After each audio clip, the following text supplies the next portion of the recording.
Okay,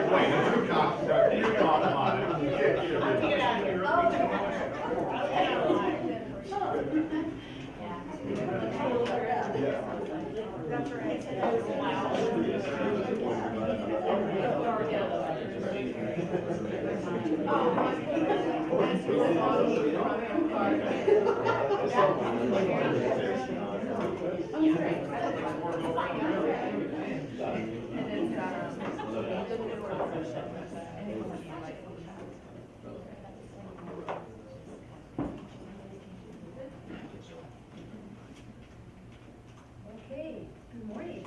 Good morning. It's a beautiful day out there and it's not snowing, so we're doing just fine.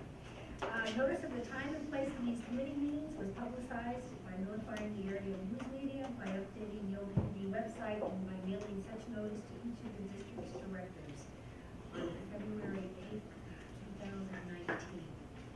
And we normally do our finance first, but we're going to wait for that in the hopes that Javier will come a little bit later. So we're going to begin with the safety briefing. Well, it doesn't say safety briefing here. Well, I'm going to tag team the safety briefing today. And so Kevin McCormick is going to help me in just a little bit here. But we're in the 9th floor on the west side of Energy Plaza, and the fire extinguishers, there's one right behind me here. There's also one down at the end of the hall as well. The restrooms are down at the end of the hall, women's to the left, men's to the straight ahead. The first aid kit and the AED are one on top of each other to the right of the elevators. Is anybody here certified in the use of an AED? Okay, very good, appreciate that. The exits, obviously you came in at least one of two of the exits here. We would actually exit to the elevators all the way down to the main level, exit out the building if we need to exit the building. In the event of a thunderstorm or a tornado, we would actually do the same thing, except we would actually go down into the garage area or be escorted into the call center area, which is also a security area.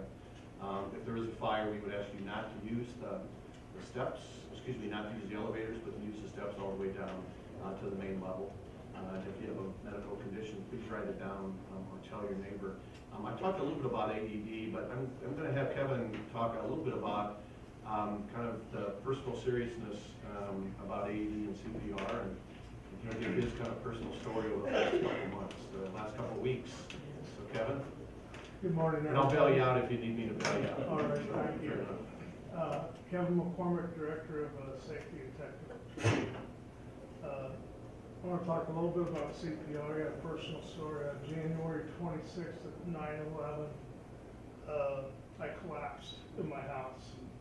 I came in from snow blowing my driveway, and my heart stopped beating.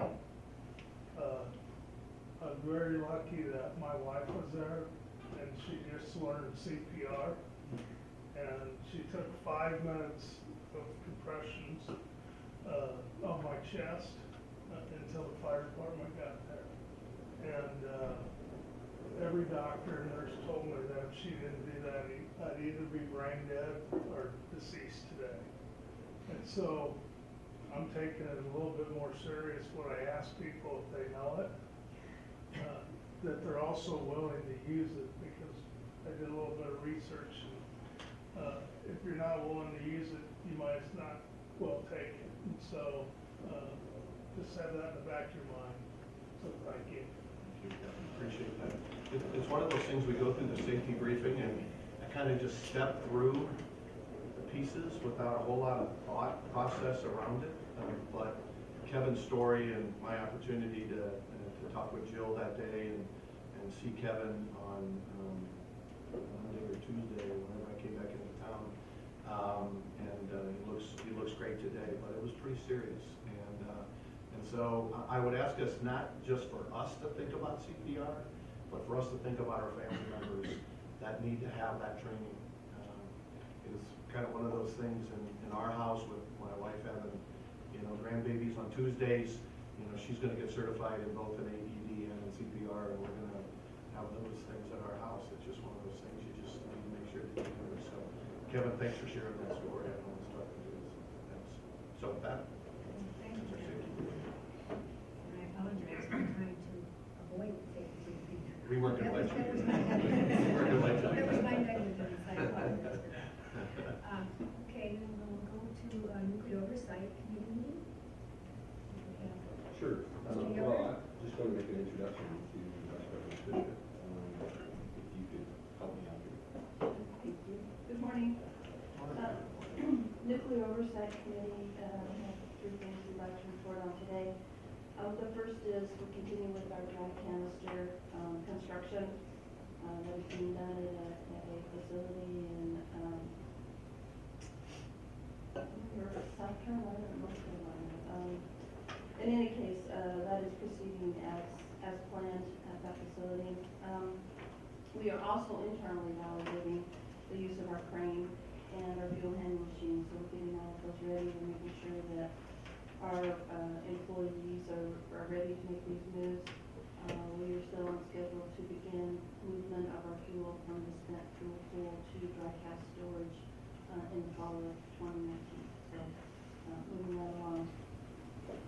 We also have a sustained effort to get rid of our legacy large components. Those are components that were removed in 2006. They were removed because at the time we were going to continue with the license. So we were going to do license extension at Fort Calhoun, and these are typical components that would need to be removed.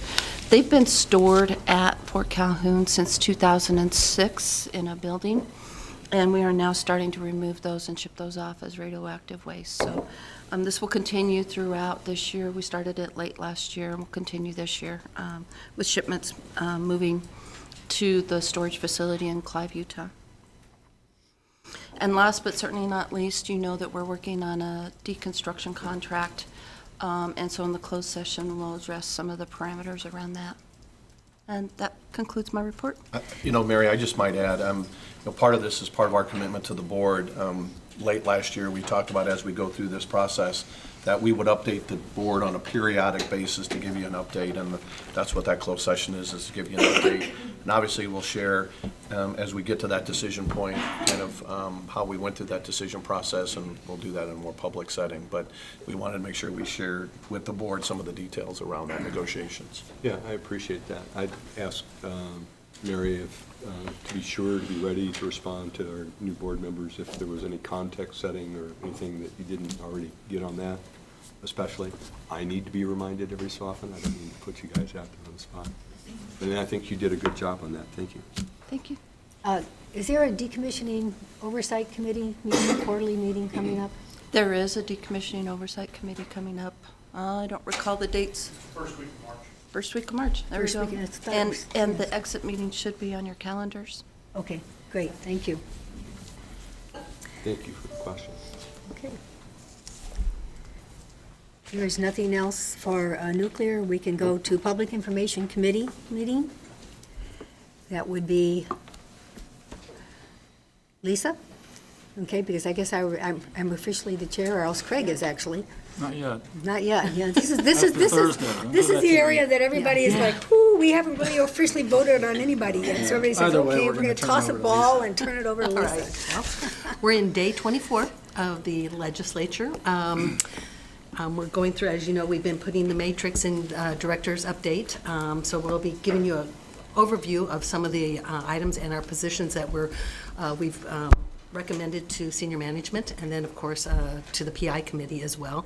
So with that, I will pass it over to Mr. O'Brien. Where's Tom? Down Lincoln, or? He's here. There he is. I'm here.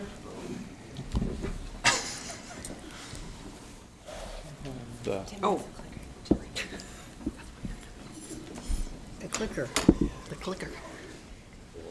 Good morning, everyone. It's a privilege to provide an update where we're at in our legislative process. Lisa, thanks for teeing things up. We've got a couple items on the agenda today. One is 2 slides really on our legislative process, kind of on of how the legislature works. We've had a few questions about that, so we wanted to hit that very quickly and then talk about the legislative calendar. And then we'll spend the bulk of our time going through the bill tracker that was included in the board packet. So with that, here's really the process through the legislative process, and the reason I wanted to show this, as mentioned prior, we've had quite a few questions on how this works and kind of how our strategy may work on certain proposed bills. So really at the beginning, I'll go pretty quickly through this. As Lisa said, we're on day 24 of 90 days. There's 739 bills introduced. That hits the first bullet there. So we're in this point where most of the bills are being assigned to committees, and they're having a hearing. In that process, there's also, if there's a fiscal impact, there's an attachment of what that estimated fiscal impact is to be heard. Then from there, the committee will take action on that particular bill and then move to what's called general file. This is really an important step in the lawmaking process, as this is where the bill's heard for the first time to the full body of the legislature. Then from there, as it may move forward, it goes to enrollment and review, or E&R as it's termed. So what happens there is a review of if there's any amendments, they're included kind of in the whole sheet. And then if there's any technical items that need adjusted in the bill, that happens at that particular time. The next step is select file. This is where the next debate happens at the legislative process. And then after that, should the bill move forward from there, it goes back to the review process to add amendments or any technical items. And then moving to the last step, so bills get heard 3 times, they go to final reading. And at that point, there's a final vote, or the bill can actually go back to select file if there's other amendments that need to be made to the bill. Then moving forward, if it does go through final reading, it goes to the governor, and the governor has 5 days to act on that particular bill. He can choose to sign it, or if there's no action, it becomes law thereafter, and then based on some criteria in the law, it may be 3 months after the legislature adjourns, or if there's an emergency clause, it will become effect after the legislative session. So that's just a little bit of the overview. The point being is there's several steps along the way where bills are heard and where we may take different positions and work really hard in Lincoln on certain issues, and Seth and Tom that are in the back are the day-to-day leads and just do top-notch work to manage this particular process. Tim, how many votes does it take to get into, there's different votes as far as the amount of votes. Can you go through the amount of votes that it needs to get out of committee, the amount of votes that it needs to get into select file? Yeah, so I might have a little help from Tom on the exact items. So the committees are usually 8 or 9, and I believe it's majority, Tom, on the committees to move out of the committee. And then I think, let's see on my notes here. First phase, it's majority, so 25 votes moving from general file. And then that will keep going. There's some other reasons why you may want additional votes. So if you want an emergency clause to go in effect right after the legislature, I believe that's 30 votes. And then to overcome a veto, there's also a vote requirement there. Hopefully that answers some of your questions. 35 for that one. Great, thank you. Great questions. Here's the last piece I wanted to talk about on the legislative calendar. We're day 24, and so there's the bills that we're reviewing. We're really in the hearing session, and so we start to understand where the bills are moving now and into March, as you see where senators start to pick their priority bills. And really what that means is that the intent is that the Speaker of the legislature setting the agenda understands those priorities and is able to get them heard and moved onto the legislative floor and process. So that's helpful to us to see what items pick up speed that we need to pay attention to. And then moving into April, things move pretty quick with full day debates on the legislative items there. And so there's a lot coming up kind of between now and the next board meeting, so I wanted to make sure and highlight that for you. What I'll do now is move to the bill tracker that you should have in your packet. And we've made many changes to this bill trackers from the past and then even from what you've seen before. It's very comprehensive, and there's 3 categories that we use to classify the bills. And we benchmark this on how some other entities track their bills. And so this is where we're at today on our process. The first category is priority bills. These are bills that we've going to take a position on. The Nebraska Power Association has chose to take a position. It may directly relate to our business, or it might be something that we worked on. An example of this bill that I'll speak of and we talked about last month is LB 218. It has to do with our utility poles and classification of real or personal property. The next is bills of significant interest. These may relate to us, they relate to the utility industry, or they may touch our customers. And the way I think of this, it's our monitor list. And so as things move and change, they can move up into our priority level. The last is general interest. They may not relate directly to our business, but they could change to affect our business, or there are other things that may provide impact. So for example, there could be some bills on economic development, for example. They may relate to our business and our customers. We may put those in that particular category. So with that, I'll move to the bill tracker. The plan today is walk through the priority bills that we're working on. There's 13 at the moment, and then we'll take questions and have discussion on those, and if there's others that you would like to discuss, we'll be able to do that. So the first one, LB 16, we talked about this bill last month. What this bill does is it does two things. One, it provides kind of security from a public record standpoint on critical infrastructure, data, systems, and maps. The other piece of the bill is to protect individuals that work in those certain areas, so their name essentially, position titles and such can still be posted for salary purposes or other kinds of things. That's what that bill essentially does. We've supported the bill. The Nebraska Power Association does support the bill as well. The hearing was held last week. The next bill is LB 155. This relates to another bill that I'll speak of, LB 373. Both relate to renewable energy projects. There were similar bills in the legislature last year on these topics. OPPD opposed those bills and the amendments from that process last year. Specifically, what this bill does, it's very simple in terms of the language that it's achieving. And so what it's doing is it's striking the use of eminent domain for interconnections to renewable energy projects for public use. And so that we believe creates some challenges on eminent domain law being one challenge that we have, and then potentially the other to get the interconnection from a renewable energy project to a transmission line.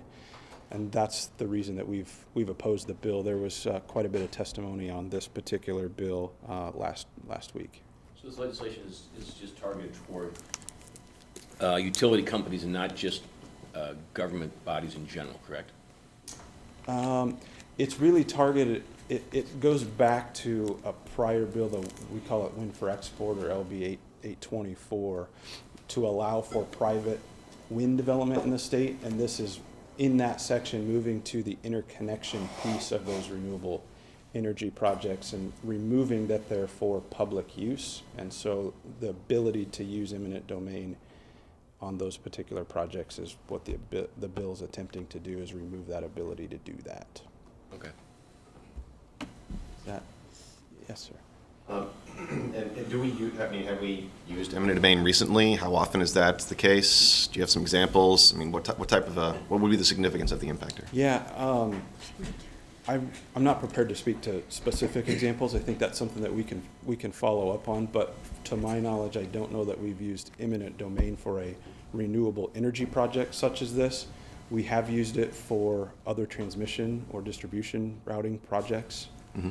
In the past. I think what we have historically done is have the capability to use eminent domain, and that becomes a backstop if negotiation and work with the customers. And in many cases, if you're working with an estate or a trust, they just let it go to condemnation because the estate or trust manager doesn't want to have to get in the position of negotiating on behalf and let the courts determine what that looks like. We've done that in many cases where they just say, hey, you just got to condemn it and go through that process, and that way I'm exempt from any concerns or issues. But we have, on most of our transmission projects, used some form of condemnation, only as a last resort. And we typically, I would say, a very small percentage of the parcels on any transmission projects are really where we use condemnation. And I don't know if there's any other thoughts around that. None that we know but- of, or none that you can identify that we've used to connect a renewable resource with our. I don't main believe so. line. I've got a question. I'm glad we opposed it, but isn't that, I always thought eminent domain was like the holy grail of public power. Every time I was in the legislature, if you talked about eminent domain, oh my gosh, we can't lose that. And now everyone walked away from it. I was kind of shocked, not us, but eminent domain is used for when you have to negotiate, that it's a leverage tool, right? You don't want to use it, but you can. I'm surprised we're letting that power erode for renewables or Well, whatever. it's basically No, we don't use it a lot, for but private interests, right? This is not who are for, usually doing the renewables? I understand that. It says renewable projects. This so- certainly isn't going to attack our right to, or our ability to use eminent domain for a normal transmission and distribution system. No, but it becomes a leaking element. That's one of the concerns that we have. But two, I would say as we begin to think about future projects in our service territory or in the state of Nebraska, they more than likely will be renewable centered in many ways. And we don't want to lose that capability, whether it's an economic advantage for us to go through a PPA and a private company, we still want them to be able to interconnect with us, and we want to have that ability to do that. If that slows down a project where we can't add the project, there's a cost to that, there's a delay to that, there's a number of different things that would occur to that. So we just want to preserve kind of those powers that would connect generation into our system. And in all the cases of renewable that we have today in eastern Nebraska, both southeast and northeast, is we take those as PPAs. So they are part of our energy resource. And so it is part of the public power, delivery system that we've taken. For the length of the contract of the PPA. Correct. And then what happens?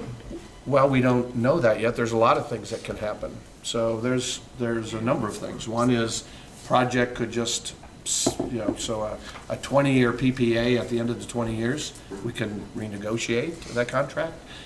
They could, in many cases, what they've done is used better technology on existing towers. We've seen that, and so there's a number of things. We're not at a point where we've got to one of the ends of our contracts, but there'll be a variety of options that we'll look at that point in time.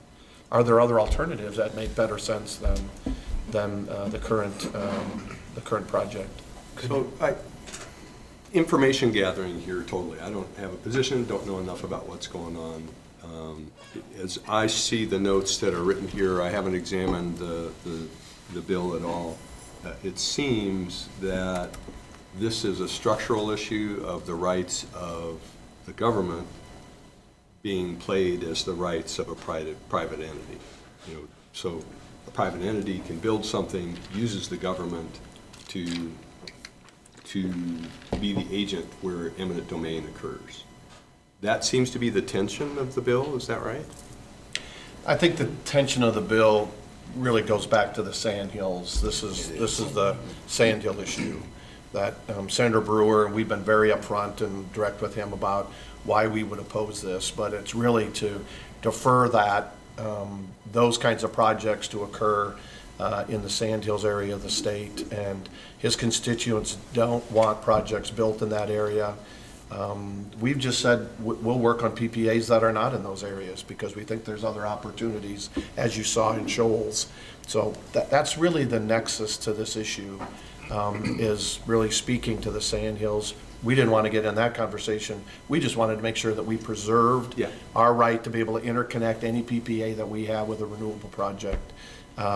Because because of the PTCs or ITCs, depending on the project, we wanted to have that opportunity to be able to get that power to us in a time that we can plan and take the power and not have it delayed through courses and courses of or increased cost for that matter. So as Brewer's priority bill, we will see this again. Well, my guess is Yes, yes. we will. The floor. Yeah, we I said guess it. I don't know that. In This one is way or really the another. basis of This it. is- But So- It was there let's last not, year. I mean, we opposed it. Yeah. So No, We opposed we're doing it. the right thing. Yes. I'm just saying, at some point, can somebody say, well, let's say, forget the Sand Hills, anywhere else, well, there's gonna be some renewables going over a transmission line. And then somebody says, well, gee, you can't do that because you're gonna have some renewable will be going over a transmission line, but it could be a line we need very Reliability. importantly for a lot of other things. I'm just saying, when you want to stop something, this would be a great example to, oh, it's being used for renewables, that's illegal. I mean, I just think it's messy. I was surprised that NPA and NPPD just walked away from this issue, but disappointed, but anyway. They want to get the power. Troy, has this ever been challenged constitutionally as far as using the private concern to be the kind of go-between between the property rights as opposed to the government's best interest? So eminent domain law is riddled with that all over the country. In Nebraska itself, I'm not aware of this specific issue being litigated, though. Okay. And I apologize for not introducing Troy Myerson as taking Steve Buckner's place today, and I'm very confident that he can do a great job, which he's already answered for us. Your error is noted. Yeah, so we would oppose, we want to preserve the right to be able to condemn and have our projects that we may interface with have that capability to condemn, or we condemn on that interface or interconnection capability. It really would behoove us to maintain that capability to be able to do that, and that's why we oppose this. And you'll see scattered throughout this is that we don't always line up with NPA or even other power entities, because we're really looking after the interest of our customer owners, and they have to figure out what they need to do. So, anyway, Thank you. thanks, Tim. I'm going to flip the page to LB 184. This is on small cell wireless, or 5G, really to set antennas on pole attachments is what this is about. The antennas are, the team tells me, and you can see some actually kind of down the street, they're about the size of a mini refrigerator. So pretty sizable. It's been a topic that was discussed last year, and I think even the year before in the legislature. Tom and Seth have worked tirelessly on this particular bill and process with a lot of our team from Troy's. Essentially, we were able to work into how we practice today, where we have master agreements with carriers that are interested in this, that sets our pole attachment price and process. And so that's why we're in a neutral position. We worked really hard and we got what we wanted out of it. You might have read there's a lot of news about this in the newspaper as the cost for pole attachments that are set by municipalities ranges widely, and that's really what this particular bill is taking a look at. Tim, can I ask a question on that?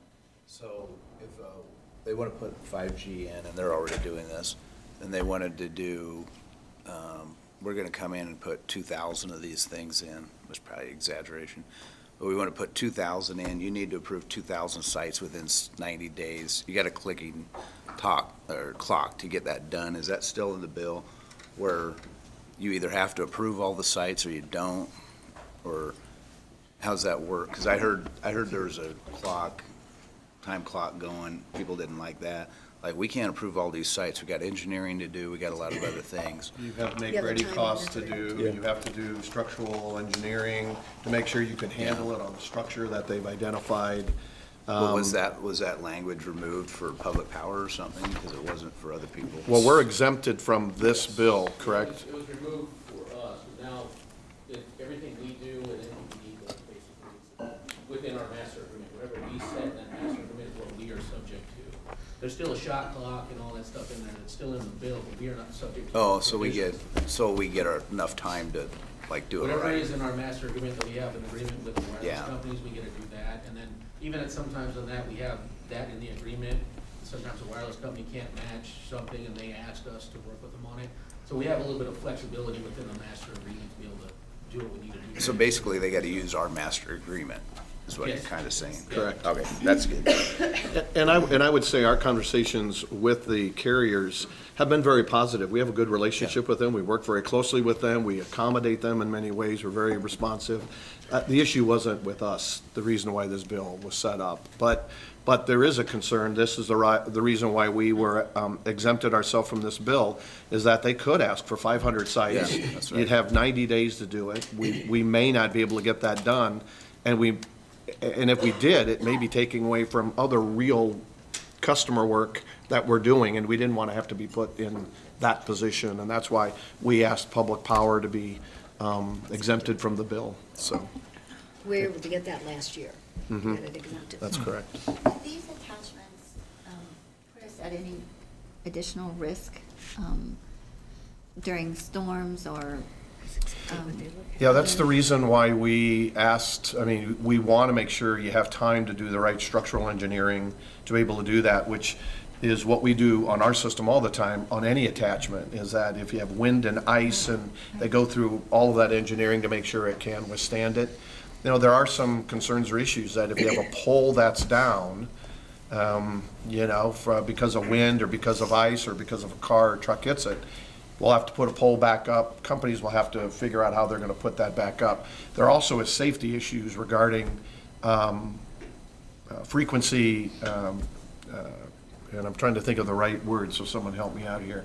The radio frequencies or Julie's got that. EMFs that we train our folks on as they're around these communication components. And so, we just want to make sure that our folks are safe as well. So we'll do that through our T&D group. Thank you.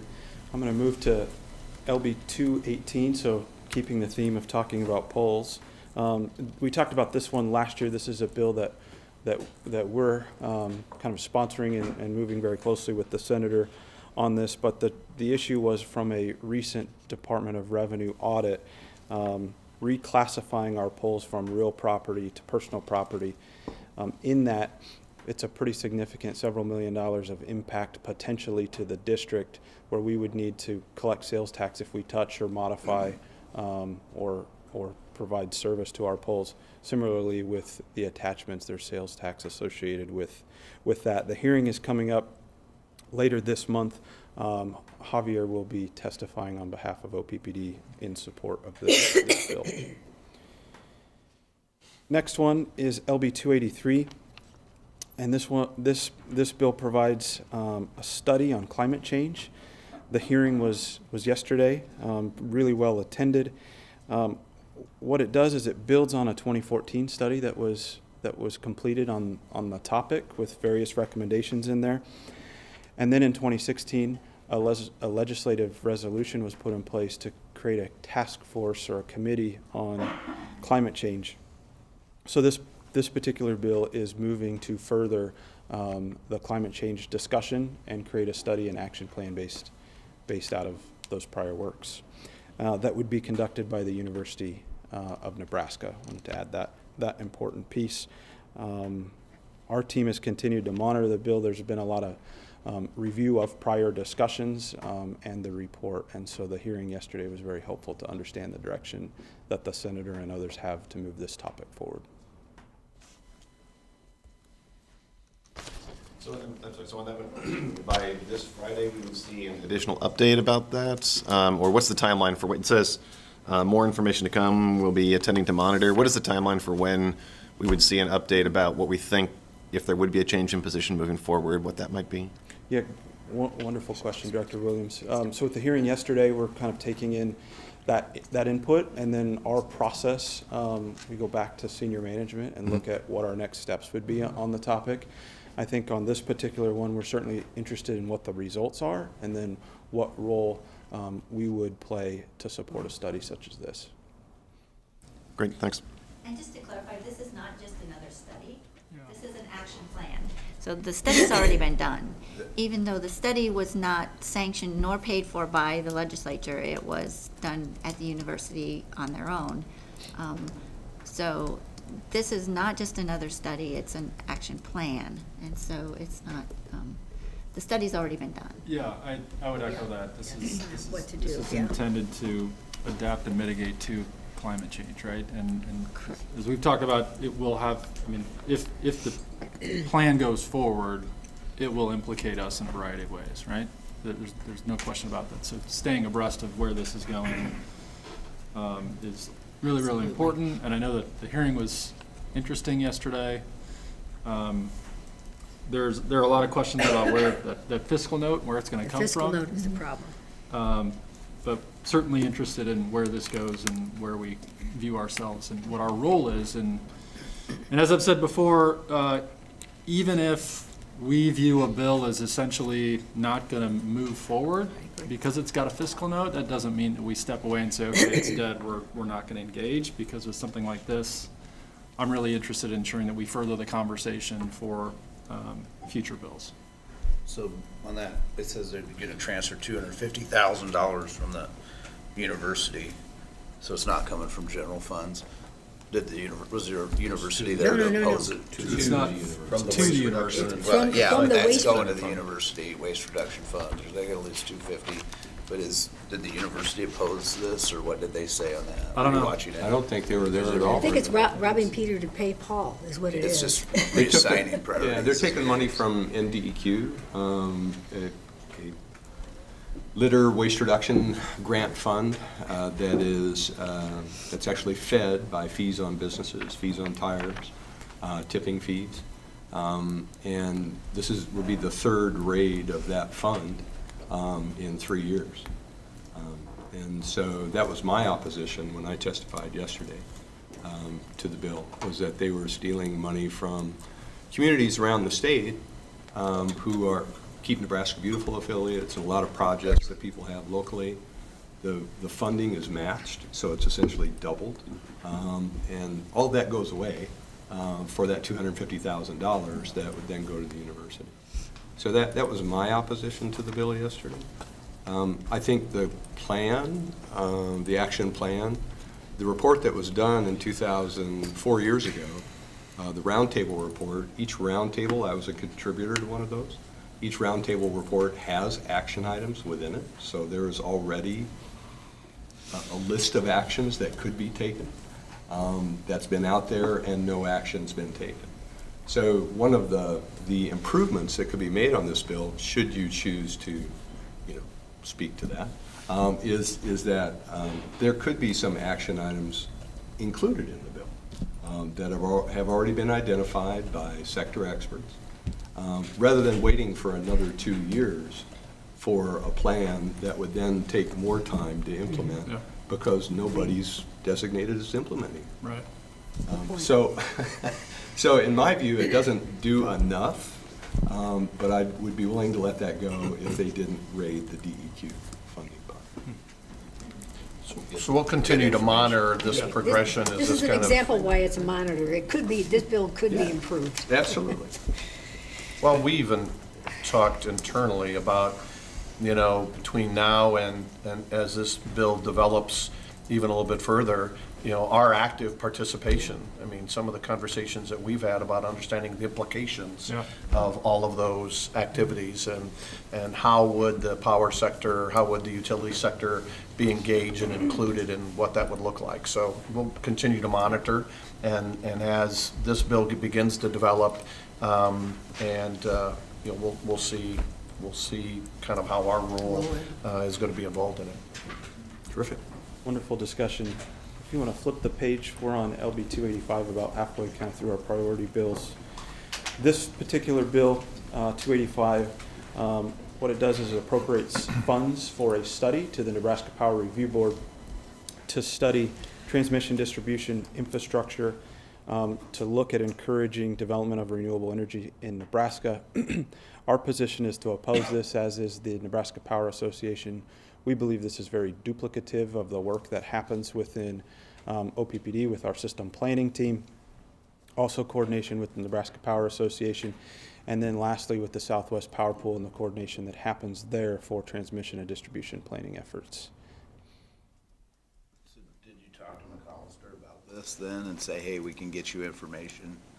Yeah, I So he think talked to his senator. we've got a great relationship with the senator on this and some of his other Well, there was bills. a transmission study done. I mean, there was some work that was done around this several years ago. I think the issue here is it's really narrow in the state of Nebraska, and you can't do transmission planning without including a broader SPP. Yeah. I think that's our opposition to this, and so I think, I don't think transmission is necessarily an issue to the ongoing renewable development. And so, we're doing, as you move through that, you have to begin to think about the resiliency.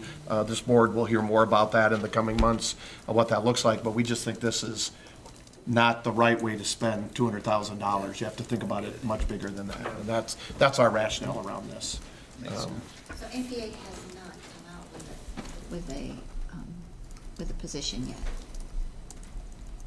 There's a recommendation. Recommend Yeah, to to the oppose. board, yeah, to oppose it. You're opposing right there. But the board hasn't said. I don't think so. It probably Yeah, I haven't hadn't had come to the those. board yet. We haven't had a board meeting. That's coming up in next week or a week after. They are recommending to oppose, though. That's correct. Yeah. Okay. Thanks for the correction if I misspoke directly on that topic. LB 302, this is a merger and rename of the State Department of Environmental Quality and the Energy Office. The hearing was last week. The bill is moving pretty well through the process so far. The committee voted 8-0, and it's in the E&R process of reviewing that particular bill. Correct. Certainly could have been some discussion. To what end, I don't know. So touching on the similar topic of Department of Environmental Quality, LB 307 on the next page, what this is doing, it's really some technical changes as I read through the bill a couple times to allow some flexibility between a couple funds that you can see there. It also removes a sunset to give some more flexibility to the bill.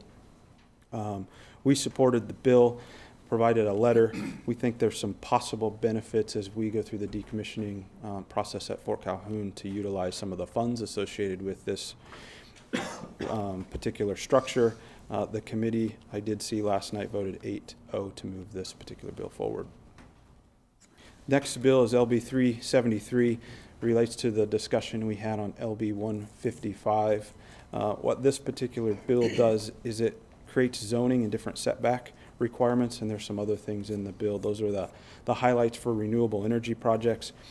One of the biggest items that came to our attention, and I think others, was that there was a 3-mile setback for a turbine, essentially.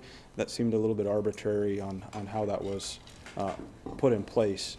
And so we moved to oppose many of the concepts that were in this bill were in the items that we opposed last year as well on this similar topic. Has there been any analysis of what the implication of a 3-mile setback would look like across Nebraska?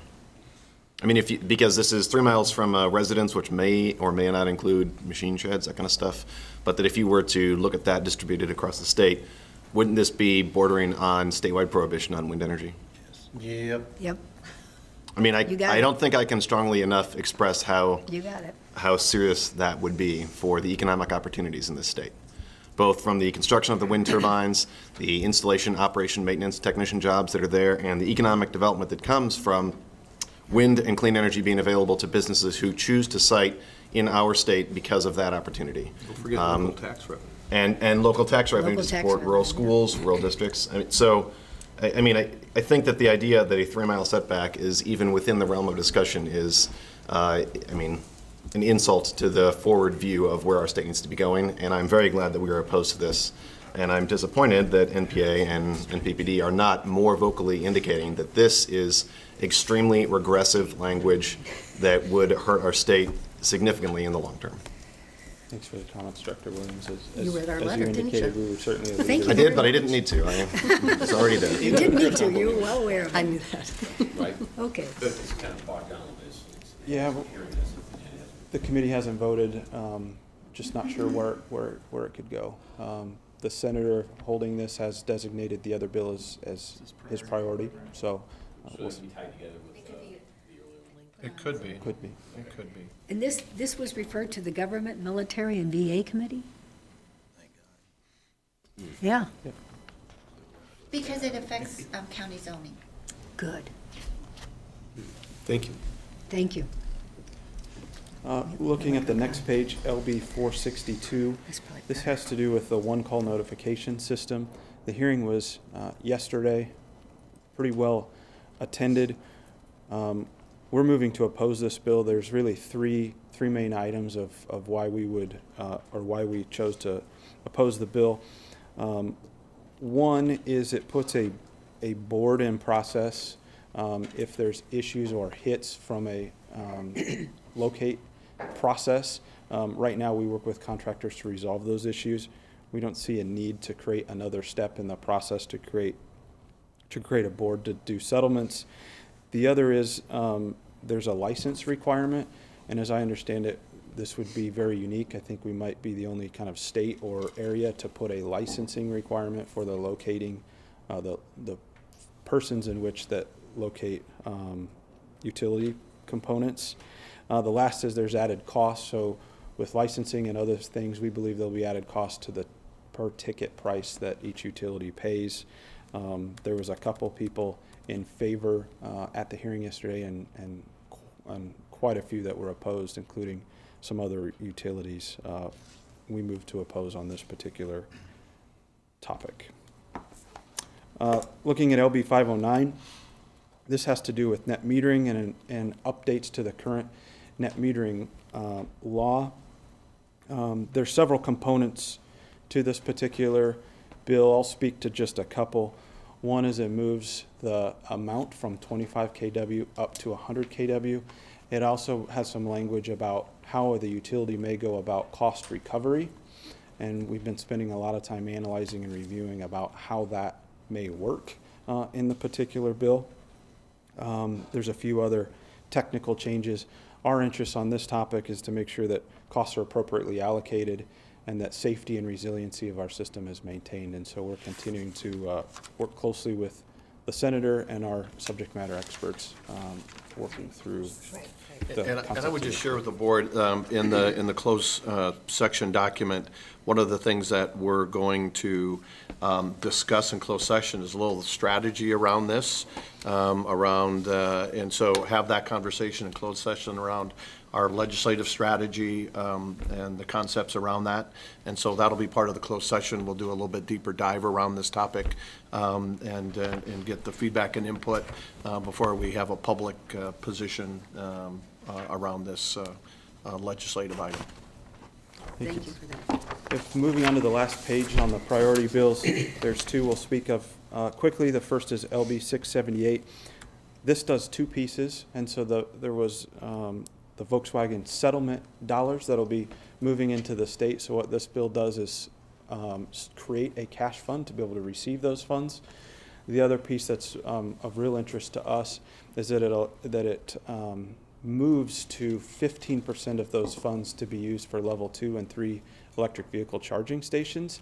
I think the current plan or recommendation is 10%, and so we applaud and appreciate the move to go to 15% of the Volkswagen settlement fund. There's no hearing set at this time, but we expect it'll be coming up later this month or in early March. Yeah, I think that's a great economic opportunity for us to sell more power to more electric vehicles and help to clean the transportation sector. I'm very glad we're supporting that. As an electric vehicle driver, I encourage more people to check that out. This is a great way to implement funds that were designed to help protect our air quality in areas where we need more support for electrified transportation. So this is excellent. There's also been discussion in this fund about electrified transit. Is there any provision in this at this time that electrified transit might be more a part of the funding allocation? Yeah, great question, Director Williams. When I read the bill last night, I didn't see specifics on that. That's part of the plan that'll be worked through. As I read it, it takes care of the cash fund delivery and then the electric vehicle piece. I think that'll be furthered in the discussion, but we'll follow up on that point with you. Are we talking with Metro about their future opportunities for electrified transit? We've been working very, very closely on the settlement process going back several months. And we kind of created a team that came out of the integrated energy marketplace that moved through that work and those recommendations to the board. So I think we've been significantly involved in the process. Yeah, I would say there's several individuals involved in a number of different pieces that's going on with some of the Omaha by design related work and some of the broader work with Metro and others on a north-south and an east-west. And so we'll continue to do that. It's also, I get the opportunity to serve on the executive committee of the Omaha Chamber Partnership Board, and this is a priority for them as well. So we have a lot of activity going on around Making that. sure that we're at the table so we can be part of those discussions. How much is in that fund? I believe Is it a year after year kind of thing or one time? it's a move of 11 or 12 million. One time. 12 million, I believe. Nice. Yeah. Last bill on the list here is LB 720. What this bill is doing is creating a new economic development tax incentive program. The current program, Nebraska Advantage, has been around since 2005 with several iterations through that process. This bill replaces that particular program. Very critical and helpful to our economic development efforts, or SD11 as we cited in here. It's helped us attract and grow many of the customers that we spoke on our SD11 report to the board in December.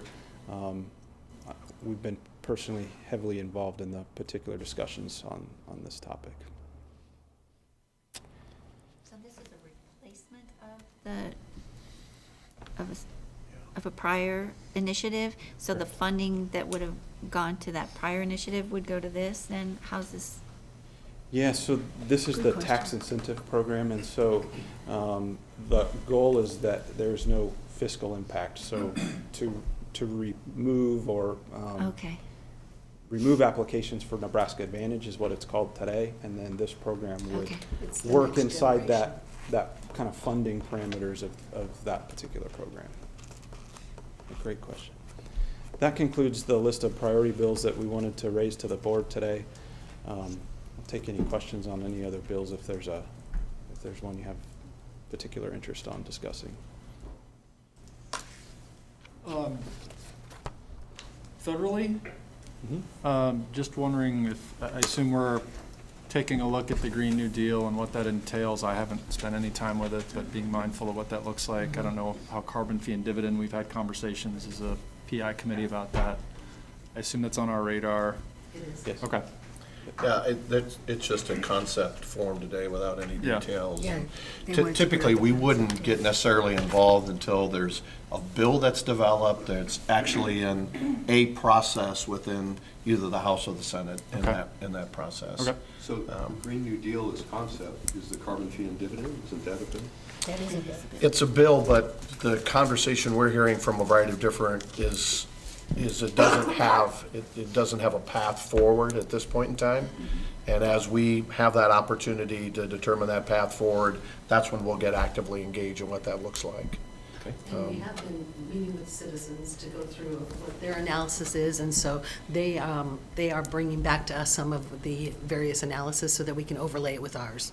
Yeah, you wrote a report, you had a stakeholder process with that, if you want to explain that a little bit more. Yeah, and actually, you know what, we always tend to accept any meetings or even offer meetings up from the very beginning from an education side on both.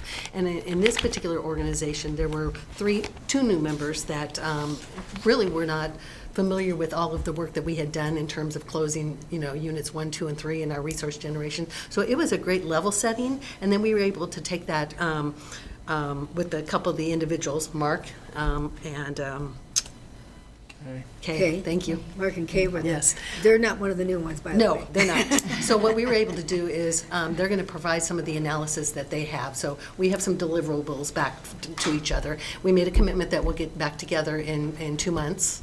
That's what the team wanted to do, so we're continuing our analysis. I would, and I know we don't want to necessarily get into that conversation, but the concern that I've raised with folks is it doesn't continue the PTC. So if you're doing a tax on one side, give us the opportunity on the other side. And I think the other piece that was a little bit concerning to me. We have had experience with dollars going to the federal government that was supposed to be used for fundamental functional activity for the benefit of the industry, and I'm not sure that's the right spot for those dollars to go to support things in our service territory in this state. So I have concerns about the methodology, but again, we'll vet that out when that bill begins to move forward. Such as, we were collecting billions of dollars, the industry on the nuclear side, to the federal government to be used for Yucca Mountain development, which got pushed away and never developed, never utilized. I just don't have, this is not anything about our congressional delegates at all. This is about federal government in itself. Is that the right venue to be able to have those dollars go to? Is there another venue? Whether it should go to the state, should it go to the local government, where does that look like? And so there are those kind of fundamental things that I would, as we get to that, we'll have those conversations about how that can be changed. But I understand the developers of that bill's intent around it, but it's the mechanisms, how do you create the best value for our customer owners, and that's what I'm interested in. Well, let's keep having the conversation, Yeah, because I okay. think there's a lot of consensus around pricing carbon as one of the primary, if not best, mechanisms by which to really drive down emissions. So it's something that I'm very interested in us continuing to play an active role in helping to figure out what the right way to do it is. Yep. So, I got contacted by those people as well, and I haven't been able to touch base with them, but it's a federal thing. I didn't know what I could do. So I'm glad you're talking to them. I called the gentleman back, and we've been playing phone tag. I just said, I can't meet at this time, but I'm sure we'll be posted. So if you'd keep us all in the loop. Will do. How are you going Yeah. to do that, just like this? Yes. Appreciate And it. in director's update, if there's Yeah, anything on the that's regulatory exactly. side, we'll start adding that as well. And as those bills begin to kind of begin to develop and have a path forward, we'll have that federal update and have the similar discussion as we're having today. So, on those bills. Thank Okay, you. that's That it. concludes my report. Okay, Thank you, it Tim. is Thanks, now Tim. 9:30, and I believe in a quick 4 to 5 minute breaks every hour or so. So let's have a 4 or 5 minute break and come back quickly, and we'll get back to work again, refreshed. I like your bonus. You know what? If Mark was here, we'd be walking around the room, so. Yeah. Don't take my phone back, so. Standard issue, right?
We'll have Lanny, he's got plenty of time, I think.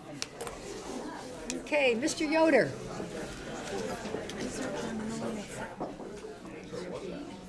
Mr. Yoder, if you'd like to come.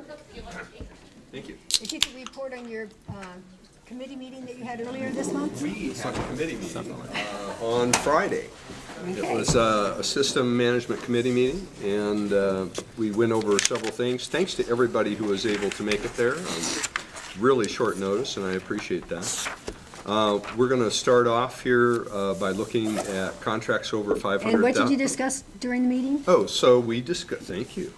We discussed contracts over 500,000. We did discuss the streetlight conversion project, and we discussed the energy management system project, all three. Okay. The new board members were in attendance, as was the only legacy board member. Okay. In the contracts, there were several give and take. I think we're going to reprise some of those in conversation today. Okay. There was good discussion about both streetlight conversion and the energy management system. And again, I think for the value of board exposition there, we will Okay. repeat some of those. Thank you. Yeah. So again, thanks to everybody. So I would like to, I guess we'll start from the bottom and move up. Mary, if you'd like to share with us the Apache Industrial and Energy Solutions on C&D. Certainly, thank you. I'll start with the Apache Industrial Services. This is a contract that we have with Apache to come in and do scaffolding support. Scaffold building is a particularly skilled activity. And so instead of having our folks qualified to do that, we bring in, as we go through large outages like we're going to go through in the spring here at Nebraska City, we bring in a scaffolding support team to build the scaffolding so that our folks can get in and do the work on the systems and on the equipment that they need to get to. So this contract is the labor for the Apache Industrial Services to provide that scaffolding support during the outage. During the outage down at Nebraska City. Thank you. Correct. Yeah. Any questions on that? Thank you. And then the second one is Energy Solutions. This is separate from, you might recall, but I'll make a distinction here. We have a services agreement with Energy Solutions to provide decommissioning consulting services. As we went into Safe Store, we felt like we needed a partner to help advise us as we went forward in that. That is not this contract. This contract is for waste disposal, so we have two separate contracts with Energy Solutions. This contract in particular is a 20-year contract. It was signed many, many years ago, and I believe it's coming up to its completion. I believe it's in 2020, but it could be 2021. In any case, this is what we believe we need to add to the contract in order to cover just about the first quarter, maybe first 4 years or 4 months of this year's activities.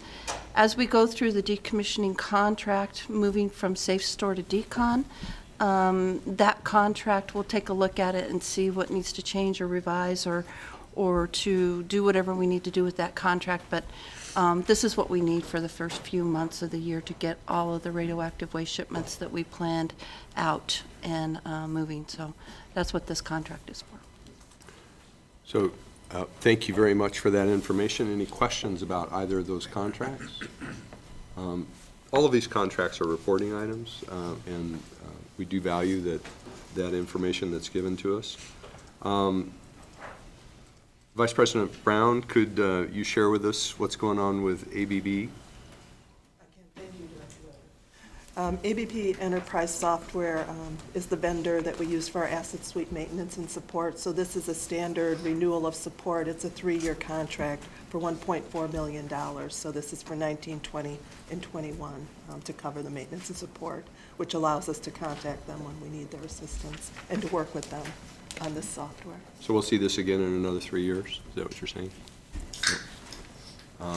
If we choose to go with the same vendor? Yes, exactly. Right. All right. Some form of renewal or something on some software of this nature, yes. Okay. we had discussions about what the enterprise software was in committee, but I think we have a good grasp of it.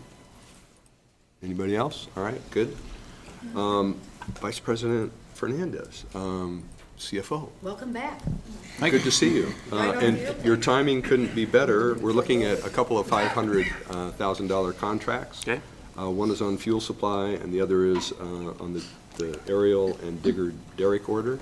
Could you share with us information on that? Yes, so starting with the fuel supply, this is our annual contract. We contract for fuel. This is for fuel for our transportation fleet, mostly. We contract a year in advance. We hedge most of our fuel to give our budget more stability and less volatility throughout the year. This particular contract was for approximately 396,000 gallons of fuel, of diesel, and 168,000 gallons of gasoline. This is, again, for our regular operations on our fleet. So 296 of diesel and about how much in gasoline? 396,000 gallons of diesel are impacted on 168,000 of gasoline. Okay, and I understand this is a savings over the last time? It is. Because of the nature of the contract and sensitivity, I cannot reveal the exact prices now, but I can assure you we were very pleased with the pricing we got. Then I'll let the other folks who are in the room talk a little bit. There was some discussion about potential future savings with fuel based on the choice of rolling stock. Is moving more to electric vehicles? Is that in the plan? That is something that my team is looking at, and it's not just the fuel, it's maintenance, it's a bunch of other things. We started converting some of our passenger cars into electric vehicles a few years ago, and my team is actively looking at how do we move forward. There are many pros and cons that we need to consider, especially when you go into the specialty vehicles, availability during storms and winter. But yeah, it's definitely something that we're looking into. Sure, I understand the specialty vehicles, but I don't know what proportion of the rolling stock is like passenger vehicles. So less than 9% of our fleet are passenger vehicles, and they consume about 1.5% of the fuel that I just mentioned. Thank you very much. Good for back of the envelope calculation. Some of our big trucks, and so Tim can explain. Well, so, and others probably have much better information than I, but in some of our derricks, our large trucks, we use batteries for the hydraulics, so we don't have to continually idle in that regard to maintain power for the hydraulics, for the booms and for the digger derricks and some of those other items as well. So we've kind of moved to that and reduced the idling, reduced the consumption of fuel during that regard. So. And the emissions. What's been the savings by implementing that? I mean, were we able to decrease the amount of fuel that we had a contract for because of the savings we've gotten from the batteries? Is that Yes, something you I would could say share? yes, and I cannot give you an exact Okay. number. I would say the savings, and make sure that we're all on the same page, the savings is not just on the fuel. The savings is on the maintenance. We have trucks that are now running fewer hours, which means that the trucks are probably going to last a lot longer than they've lasted today. So a lot of those savings are going to be seen in years to come in the form of maintenance and extended life of the trucks, less replacement or longer cycles of replacement. Also emissions. You don't have the emissions going out the whole time that truck's. So back to that comment on emissions and tying it back to idling, certainly I think I've mentioned before that Omaha is bumping up against a threshold of ground level ozone. And should we cross that threshold, the reductions in idling for our trucks, for school buses, for everything would be something that we would all be having to do. So this is great that we're doing it proactively. Been doing it for a while. First rate. All right, any other questions on the fuel supply? And then the last item, please. So, perfect segue. The last item is the 2019 aerial and digger derrick orders. Every now and then we replace our aerial trucks and digger derricks. this is just a part of our normal replacement of specialized vehicles. These vehicles have about 10 years on average. However, because of the idling that we've had to in the past, those engines sometimes push 20 years. Right, we've only owned them for 10, but on a regular wear and tear, they would sometimes push 20 years. So this is another part where by installing these electric booms, lowering the idling, we should start seeing some of those savings in the next cycle. We shouldn't need to replace as many specialized vehicles as often as we have, because now we're not idling them as much. This is for $1,040,000. Again, to replace a number of specialized vehicles. Terrific. Any questions on that? Okay, Mr. Vai, can you help us out with the LED streetlight conversion multi-year grant? This is going to be an action item? Yes, it's an action item, and it's for the standard labor contract associated with replacement of the high-pressure sodium fixtures with LEDs, which we expect to happen over the next 5 years. Contracts for approximately 50,000 streetlight conversions. Number has some flexibility, so it could go up or down a little bit depending on our need. The rest of them, we have a little over 100,000 our service territory will be replaced by OPPD employees. So we're working hand in hand with this. Contractors being used because of the volume of work that's taking place over the 5-year period. We needed additional resources to meet that timeline. Is there some type of plan in place as far as what part of the district the contractor will provide the services to and what part our employees will, or is it going to be determined? Or? So yes, specifically, the contractors will be doing more of the thoroughfare activity. We have work management, so you have new subdivisions coming in, you have replacements of just outages throughout the service territory. So there'll be collaboration, and John Buckley, who is our director of work management, his group will make sure that all those pieces and parts are coordinated appropriately. Are there likely to be other contracts for this type of work for the installation part of the contract? Will there be other? What I'm trying to say is, will there be any additional contractors involved? As far as for the replacement of the fixtures, right. I do not believe so. For installation. Mm-hmm. Okay. But there's an annual evaluation on this one. This is 1 year with 4 year. So if we get through this and we're not happy with the performance, we could go out and find another entity. But we've had a lot of interaction with Superior over time, and they've done a pretty nice job for us. So we wouldn't expect that to happen, but the contract's set up that we have that option if we do need to. And this is just for replacement of fixtures. It's not for any new fixtures like the ones that we just got in Ashland, right? This is for replacement, yes. Replacement and then any new developments, I guess, right? And can you tell me what option they use? When you did the proposal, you had different options. Which option are you going to go with Superior? Perhaps 1, 2, or even number 3, number 1 or 2 out of those 2 options? It has to do with recycling, I believe? Option 2. Recycling. Yeah, they have some recycling options in here. And if you want, I'll work through this and then answer the questions at the end. If that's- Okay. I might answer some of those along the way that are coming up. Oh, I thought so. you were finished already. So this is based on a per fixture basis, so the cost is fixed, which is great because it helps ensure that the contractors are timely with replacements because obviously they're always looking for the next job. We do have OPPD employees that inspect the work after it's completed to make sure it's quality. The piece about the recycling is yes, there is a recycling.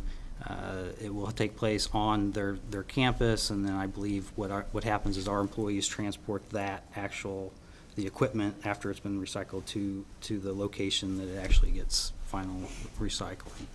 So it's OPPD is part of that process, part of that interaction to make sure that things are being done appropriately. There was 6 proposals received. All were deemed to be responsive after legal and technical review. Superior Lighting was evaluated to be the lowest and best bid. And again, they performed a lot of work for us. They've done a lot of bulb replacements and things of that nature for us in the past.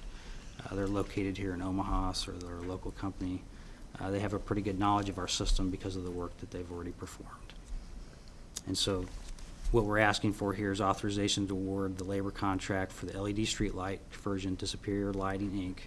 for 1 year, with the option of 4 additional 1-year renewables based upon performance and evaluation. Ready for questions? Sure. All right, good. Yes, sir. Were you surprised at the significant difference between the rural prices compared to the urban prices?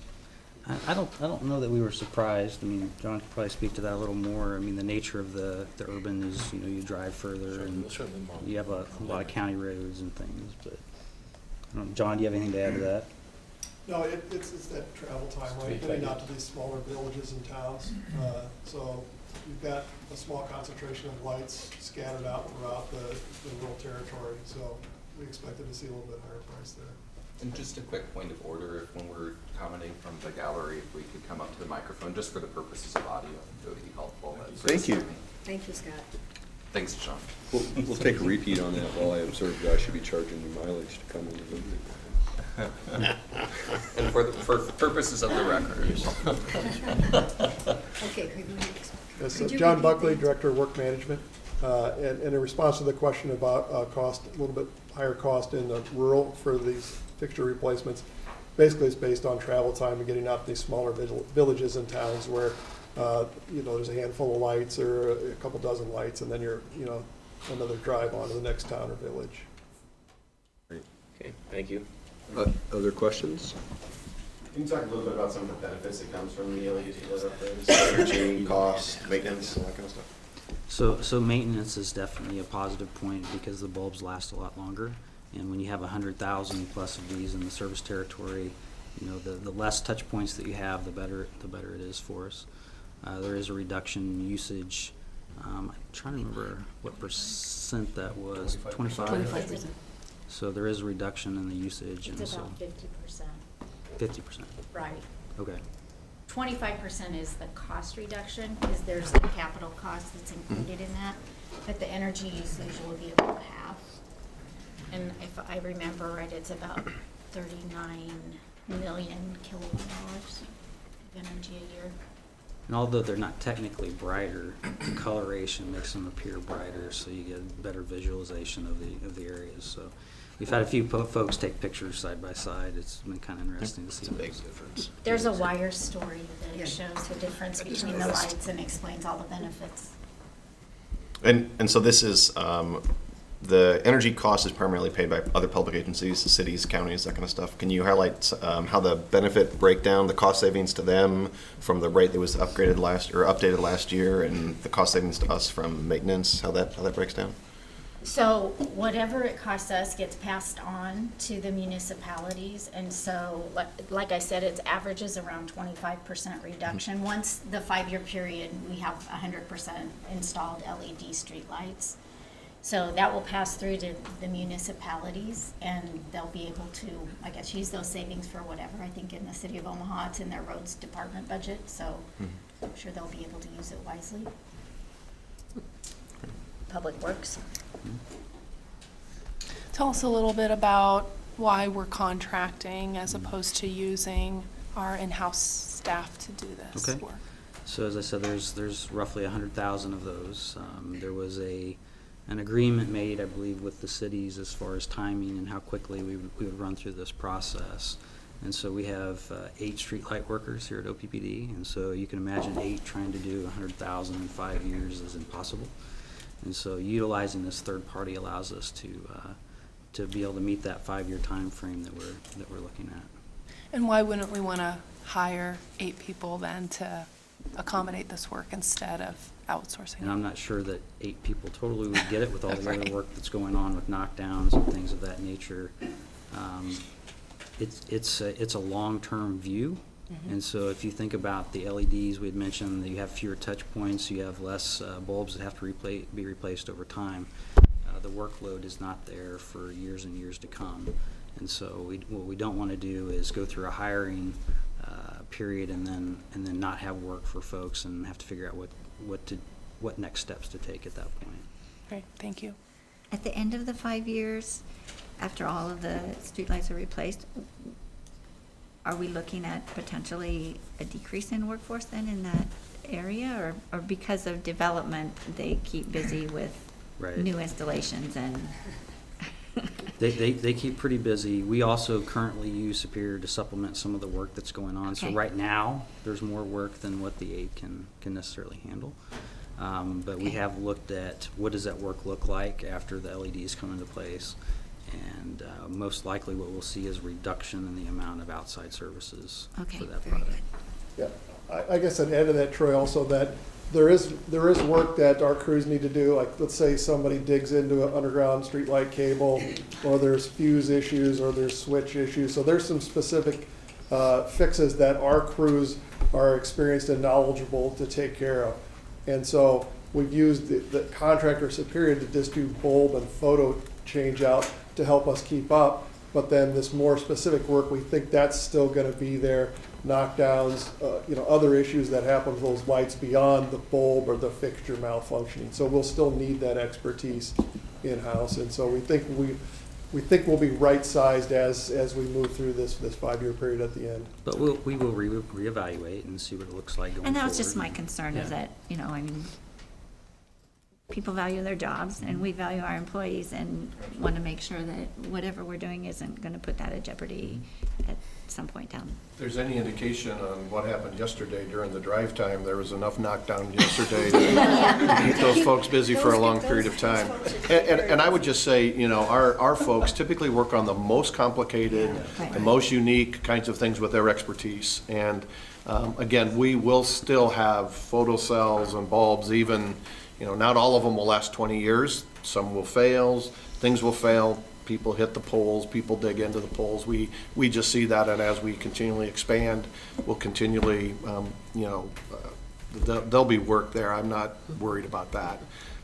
Because most of the first response is done by Superior today on some of those. So That's correct, yeah. we'll still have them be able to do the first response on any of the outages, as well as unique kind of activities. So I'm less concerned about what to do with those 8 people in the future, although we will see some of that kind of where we probably won't have to use that contractor going on after that 5-year period of time, and keep it all in-house. Or less.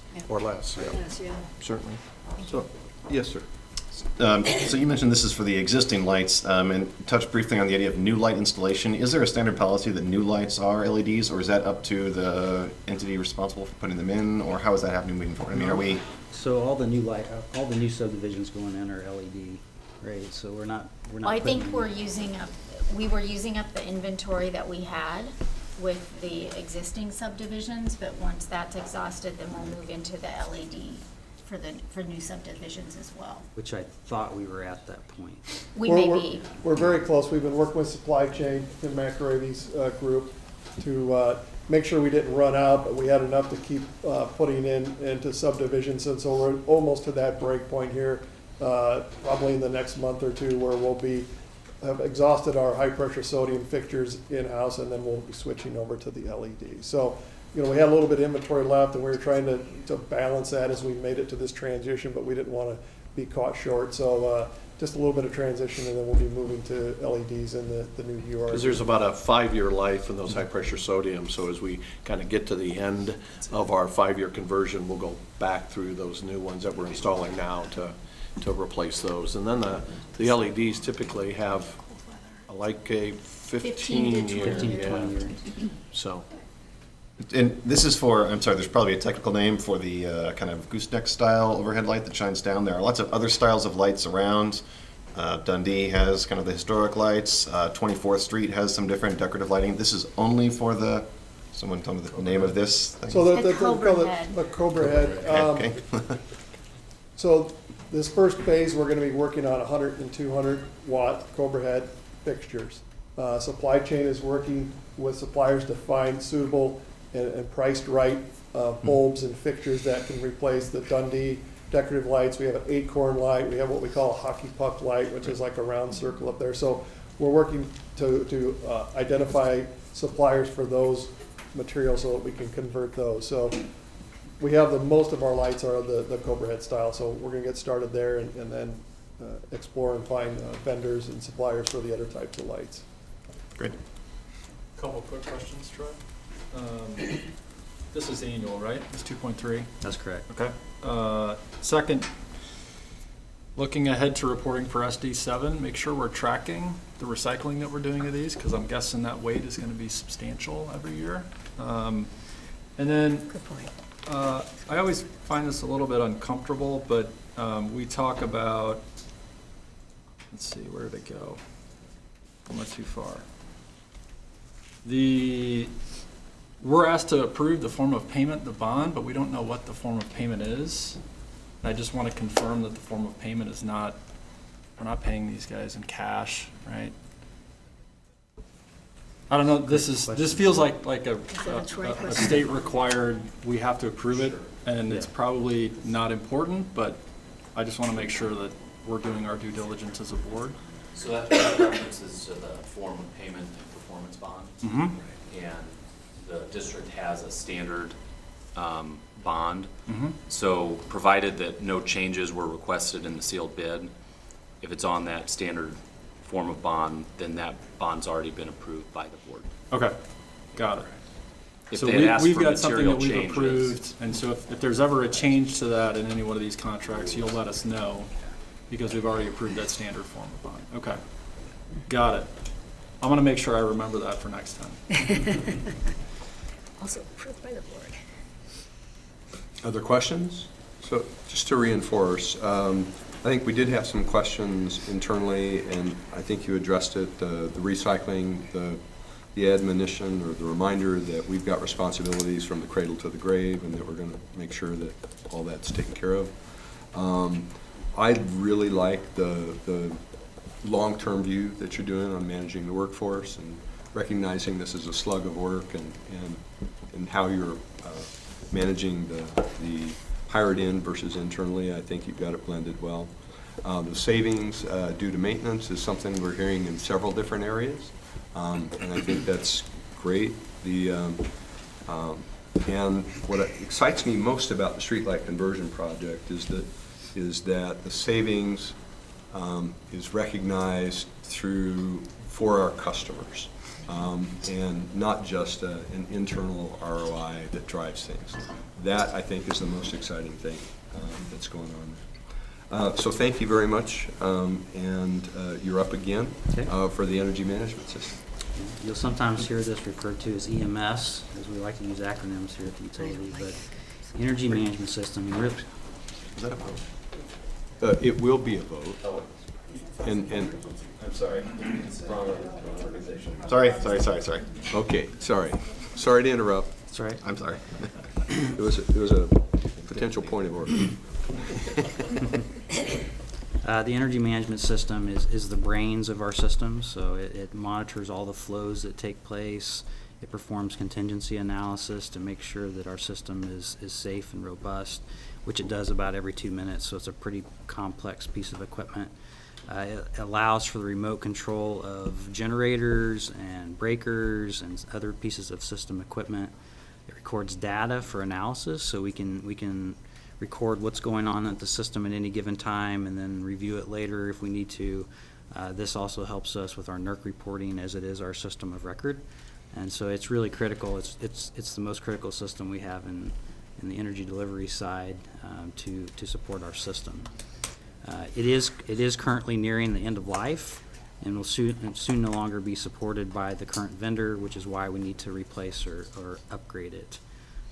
This is a very common technology. All utilities have something like this in place. The one we have currently started commercial operations in 2013. So what we've done as a district is we've hired a outside consultant to help us review this. It's a very complex system.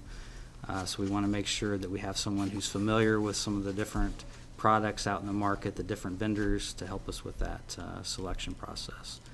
The technical specifications of this will be such that it'll allow for additional flexibility as we think about more distributed assets and things of that nature.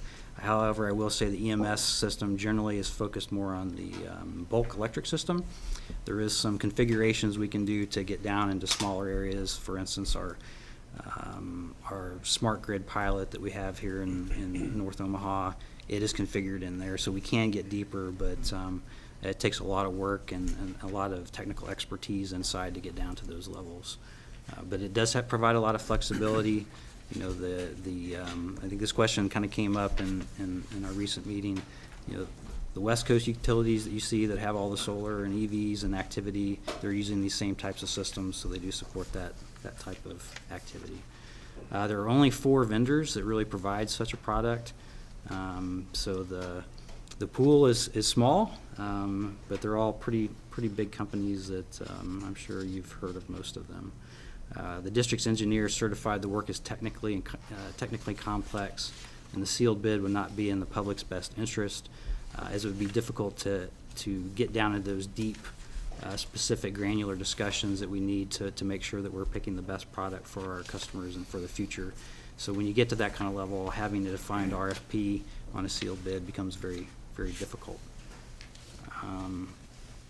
The whole process should take around 24 months. 18 of that's testing and installation. So when you go through that process, you'll run it in tandem with your current system to see how things are different, or to be able to compare the 2 activities at the same time. The estimate that we have for the system is around $3.6 million, which the consultant helped us construct based upon their experience. So what we're seeking here is board approval of the engineer certificate and to authorize management to negotiate and enter into a contract to replace the EMS system. And then once that's done, report back to the board on the final outcome of that product. Thank you for that explanation. Questions? So does the scope of work just include providing the new system, or I assume there might be some support that they provide after the fact? Can you talk a little bit about how that all interconnects? So they definitely work with us as we go through that process of integrating it in. We have, for instance, our current vendor, we have the ability to reach out to them when we have issues, and so they help support that, and we would continue that type of activity. And that's all included in the estimated 3.6? I believe so. Aaron? Yes, yeah, we have like a... Aaron. Front and center, Aaron. Can you introduce yourself? Yes, hi, Aaron Yes. Smith, Director of Operations. Yes, the 3.6 is to kind of get the system online, so that's kind of the upfront cost of it. And then we also have, like with our current system, an ongoing maintenance contract where they'll support us on an ongoing basis with them. And so we'll have that with the new system in place as well. So the cost would be separate from the 3.6 to get it Correct. started. It's a Got it. separate cost. It's a much smaller Yeah, cost. I figured. Okay. But we pay an Great. ongoing fee. Yep. Thank you. And so we talked a little bit about this at our meeting, but the 3.6 is an estimate, and if we would go a certain percentage above that, you would come back to us for some approval, or is there any caveats on if it comes back at, double or? If it's significantly different, we would definitely have a touch point. Senior management would be the first step, where we'd get together with the senior team.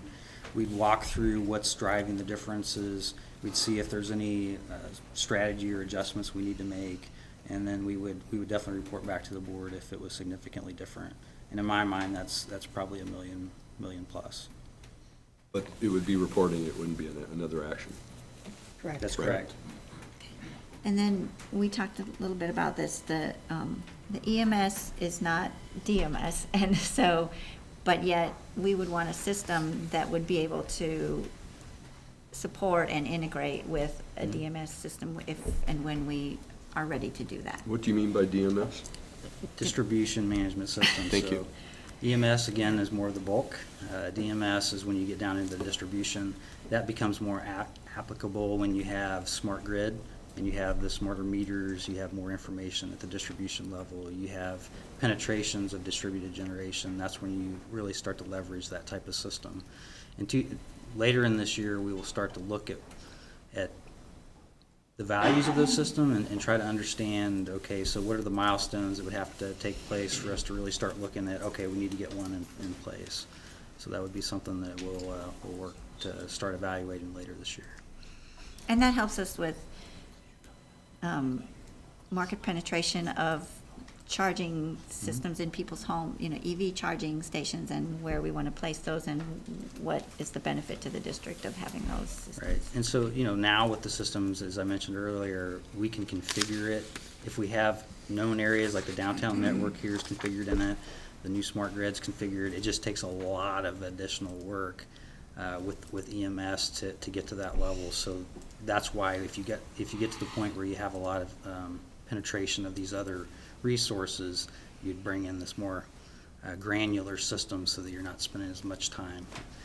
Likelihood, we'd have to look at head count and some other activities to put a system like that in place one of these days. It's kind of a timing issue. You don't want to go too early because by the time you need it, your technology is already wasted. So, and so you want to make sure it's at the right time, at the right levels. And I would say, we're probably multiple years down the road where whether it's additional EVs or whether it's additional distributed energy, we really wouldn't need the distribution management system, but that's certainly an ongoing evaluation that we'll do. I think what we've seen in some areas of the country where they've put them in play is where they've really forced in distributed energy resources rather than either building additional infrastructure transmission, which is one of our integrated energy marketplace strategies and conversations that we're currently having. And because of that, they need to monitor that. And I think I've said in one of our conversations where some are actually limiting flow from distributed resources because it was negatively impacting frequency and impedances on the distribution system that were negatively impacting customers. So that's when you would want to be able to use that so you could really regulate that distribution system and not have it create other problems. Yeah, I think the issue that was raised by most everybody in the room was that an investment of this size on such a foundational system, right? The infrastructure. What I heard around the table was that many were expressing, are we locking ourselves into something that won't give us flexibility over time? And yeah, that's the response we got. The response was what? We The response we got from Tim, It is not going to be, This certainly allows that flexibility in the future, I think is what you said. It does not limit Troy us. is. And as a reminder, those utilities that have gone down that other path are using this software, so. Yes. That's proof that it does work. So, and thank you for that. It needs to be stated and restated so that we become more comfortable with that. Go ahead. Yeah, any speculation about like the number of EVs for example, that would be that tipping point to then say, yes, we need a DSM? I don't know that so much number of EVs as, to really leverage it, you have to have more equipment on the distribution than what we currently have.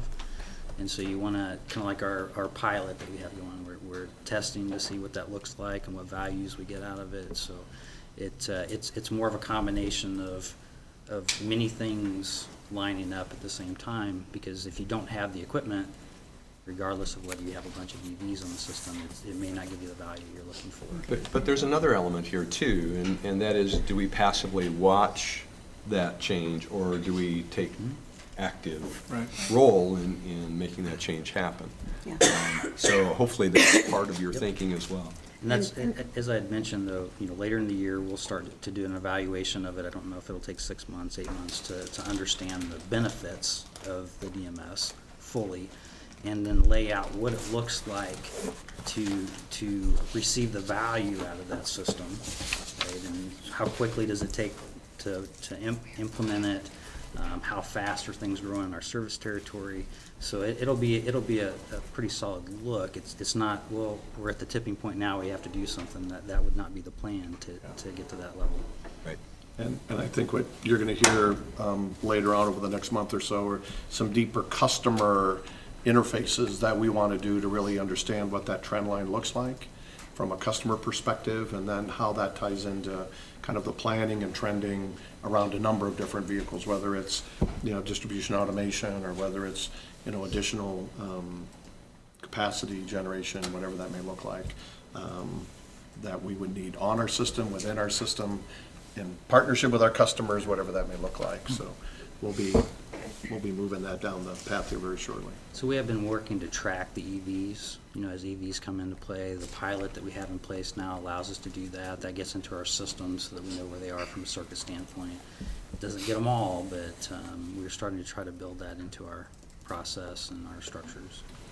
Director Bogner, I think when there's an opportunity in your orientation, I think for all the board members, we've done some presentations around EVs and saturation of EVs when they create any concerns or issues from the distribution side. On a traditional pad mount transformer, if you have 9 homes on a transformer, you really got to get to 5 homes that have EVs before you need to begin to think about replacing the transformer or begin to think about other kinds of moving them to off-peak and not on-peak or whatever that may look like. So we're a ways away from that in that regard. We add about 100 EVs a year. I think with our pilot program, we changed that trend line very clearly on adding some of the rebates and some of the partnerships we had with some of the other agencies. And so we'll continually look at doing those kinds of things as well. So this is the kind of conversation that I expect that we will come back to often as we look at SD9 and resource planning. So we'll visit this again. So components there, when you talk about moving to off-peak, EMS first, then evaluate DMS in the future, and then potentially meter-related upgrades and other smart grid technology that would allow some of that, encouraging of shifting through time of use, that kind of stuff. I mean, all of these components are lined up to work together, so that as we choose our EMS and then we choose a DMS, we could then later choose meters that might be upgraded that would have some of that additional capability as well. Or whatever new technology comes, right? Technology is changing so fast, everybody focuses on AMI, that may not be the technology. Sure, yeah, whatever that means. I don't think you necessarily need a DMS to go to AMI. So I think there's timing and sequences based on the value that each one of those may create at some period of time. So that's the evaluation that we're going to kind of look at. I think Troy very clearly, and what the board will hear in probably, the March period of time, is that's going to be some of that technology not only tied to Troy, but how it interfaces on the BT side that we're looking at on the distribution side. So you'll be hearing more about that in the next month. And I guess I just want to echo that the potential value, I said it earlier, of electric vehicles to the utility, to the environmental benefits, and the number of indicators that we see. 2017, I think 1.17% of all vehicle sales were electric. The projection was 1.75 in 2018. I mean, so we are seeing exactly that trend line. Electrify America this morning sent out a new set of grants to metropolitan cities. The Environmental Trust refunded or prioritized and will approve refunding electric vehicle incentives here in Nebraska. And I don't know anyone personally who has driven an electric vehicle and said, nah, you know what, I'm going back to a combustion vehicle. They might still also have a combustion vehicle, but once you drive an electric vehicle, I think it's kind of like the iPhone. People didn't know they wanted it until they got it. And now that they have it, they can't possibly go without it. And I've found that to be true, that it is cleaner, easier, safer, cheaper. I mean, all of these things. And so I think that doing everything we can to be prepared to make that new energy market opportunity of electrified transportation as beneficial to the district as possible. And if this is one of the steps that we need to make sure we consider as foundational to those future opportunities, I think it's really important that we are prepared for that. And I appreciate everything that we've talked about last week and now to make sure that that's clear, that EMS, DMS, AMI, charging stations are all incorporated together so that we have a robust system to bring all of those benefits to individuals, to the district. So yeah, thank you for making sure that that's a high level focus as we go through these really important foundational decisions. Cool. Terrific. Other questions or comments? That is the systems report. Okay, everybody can stand up and walk around the table. Mart is not here, Mart Setke's not here, but we're going to just get up and move around and sit right back down. We're moving. This is a healthy. I like this a lot. You? Okay. I was on 24th Street, and the reason I asked about other styles of lights, I can show you what it is. There is one that has what I would say is probably a bad ballast.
Governance, I believe. Governance, yeah. This agenda here. Okay, we can begin with governance, and I think Mary Fisher, thank you for taking, Well, Mark called on this, so I'll handle it and then turn it over to Mary.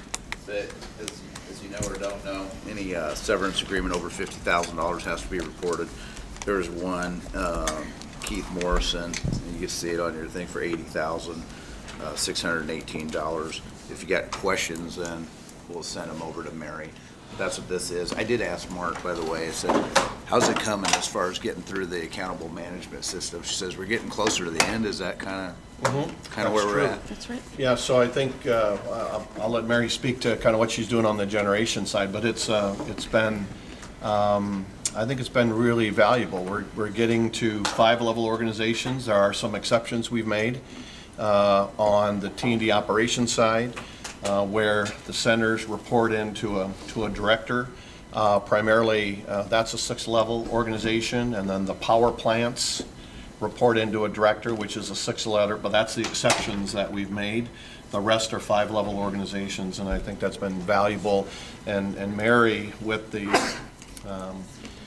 integration of the nuclear organization, kind of employees and expertise, and the fossil and the work that she's doing, you know, we're really finding and identifying some of the best leaders in the organization to do that related work. And so, anyway, I think it's been very successful. I think the only thing I would add is we're trying to blend the two cultures from energy production and nuclear decommissioning to make the best overall. We certainly don't want to go as far as nuclear, but we do want to bring in some of the best practices. And we've been able to move some of the leaders into areas within energy production.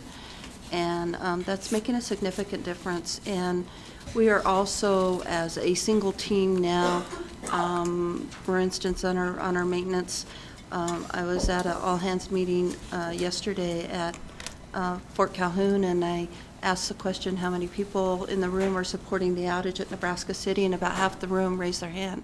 And so we're utilizing those resources, I think, more effectively, and part of that is just getting the best leaders in place, and this redeployment is one of those things that we've taken action on to make sure we get best leaders in place. Very good. Are there any questions on this particular item? All right, that's it. That's what we have on that. I do in the next one as well. The bylaws agreement is, this is more of a group effort, so I'm gonna ask everyone to pitch in who's in the groups, this guy. But yeah, we're looking at some of the bylaws have been out to change some of our boards, some of the committee structures. And I think what I should do, let's turn this over to Scott or Ann, whoever wants to handle I it. could probably handle this, Yeah, and go Scott for can it. help as we go along. As the major change that we would like to make is to combine the Nuclear Oversight Committee with the System Management Committee. So we would move from 5 committees to 4 committees in doing that. That would be the major change. And then, as we went down to the charters, we were also doing different things. The second thing we would do is in the finance, it used to be finance, audit, and insurance. And when we had a discussion during the governance meeting, it was thought that audit insurance should, or at least should audit be underneath the person who's actually being audited. So the idea of moving that to governance underneath Scott's purview. Also, Scott's area is risk management, and we felt that would be better underneath, again, risk management is also underneath the governance committee to move. So audit and insurance would move to governance as far as responsibilities and the charter. Right. So so all these changes have been occurring. We brought them up last month too, remember? So just wanted to kind of bring that up. We've changed the bylaws as you can see. Those would be then voted on to make all this official. We're ready to roll on that. So that would be a vote on Thursday. The other thing that was going to happen was that the thought, and that'll be should we go on to the standing committees or whatever? Yes, I think And to it's, move from there, because it's also to blend it together. Everyone's gotten their committee's assignments. There are now 4 people on each committee, Based on this structure. based on this structure. And the bylaws say you can have 2 or more on a committee, and we just left that there to leave it flexible. There's no reason why we have to make it, strict on that. The other thought was to move rates from public information to finance then. Because we felt that usually it is Javier's purview usually in handling the rates. Well, and rates drives the corporate operating plan, revenue and capability and whatever that may look like. So it's linked very closely with the corporate operating plan, and do you have the rates to be able to do that? So that's the reason why we thought they were linked together in both the finance side and the rates. I think it was. Yeah, It that's what was. too. Yes, it was. Remember when it changed? Yes, it was. I have to remember the reason. I have no So idea. these assignments of SDs to committees is in the charter? correct. And Yes, we don't that need is to next. approve, that's next. That would be next. Approving because changes to the The ideal charter. would be to get the bylaws approved to reflect the proposed changes in the standing committees. Okay. And then for the standing committees to take time over the next month or longer, I suppose if needed, It might to be able to reflect and come up with a revision to charters that would reflect the way that the committees are actually operating. And we did kind of a preliminary look at the charters, if I remember correctly, in Yes. the governance discussion. So, Right. Yeah. okay. One thing then, so on the governance committee then, is that in the charter change? So the finance chair is now on the governance committee, right? Which we didn't change. Is No, that- that is, That's not at we all did in not this? put that in there. We We're wanted not, to leave okay. that flexible. All right. Sounds good to me. So I think really before us, or before you rather, is the changes, proposed changes to bylaws to reflect the proposed changes to the next item, as you were pointing out, Director McGuire, the standing committee assignments. The Correct. bylaw changes enables that change to the Correct. proposed assignments to happen. Right. So Right. it So was we're- a very simple change actually in the bylaws. Yeah, and it's it actually, the streamlines- committee change is far greater, yeah. So, are there any questions on the bylaws amendment? But Go ahead. maybe, so in reviewing the changes, I read through the whole thing, just to kind of continue to think about what our bylaws are, make sure everything is sewn together, which raised a few more questions for me. Sure. I don't know if we want to set that aside for another time in the governance committee, or. I say sidebar I can that. certainly do that, or Are they, Are they major or is it? Are they they don't typos or- relate to the To the changes vote. that are on the table today. And let's bring those up at Yeah, that's, another yeah. time, yeah. I 'cause say then we sidebar we'll keep that, with yeah. the plan, and because the committees are all set. So, Yep. yeah, let's don't Sounds good. disrupt that. Yeah, that's good. Okay, if you caught sounds something. good. Then the other change is just like housekeeping. word The rest is changes. all house, yeah, Yeah. changed through there. Wordsmith, is that the word? Yep. Yeah. So then you So wanna when we about talk, the yeah, when we have the committees the way they are, some of the committees have already formed as far as the systems. But to go back, look at the charter, make the, we ask you to, consider moving that to rates, rates to finance from PI.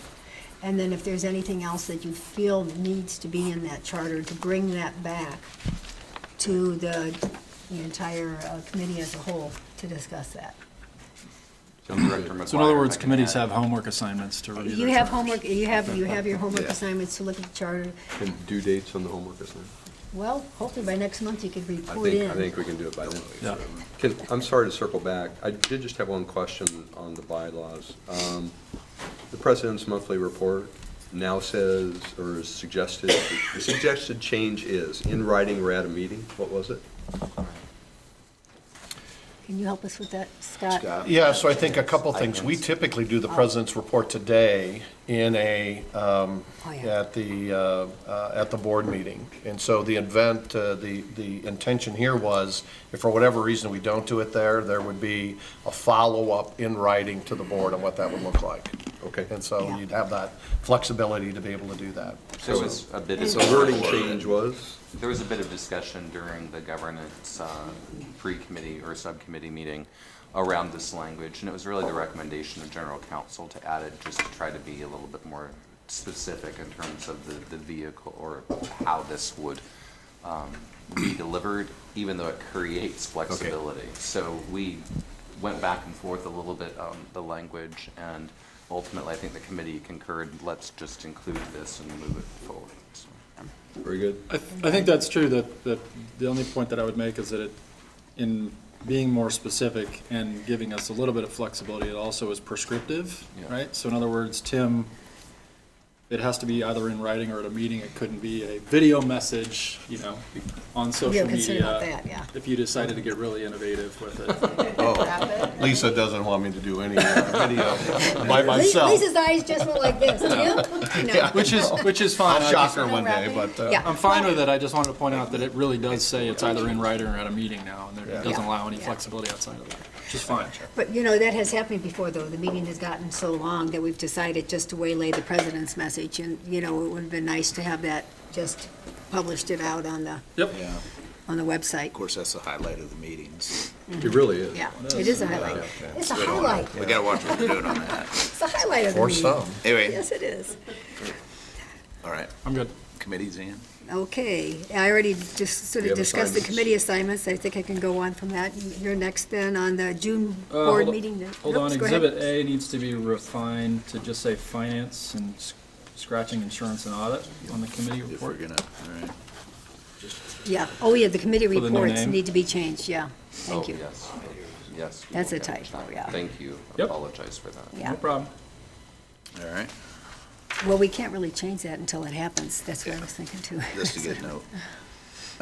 June meeting date, so this conflicts with who can we change this? This conflicts The with APPA. the APPA meeting, so we're gonna change that. It would have to be Tim posted. is actually present, your presentation at the APPA meeting is what?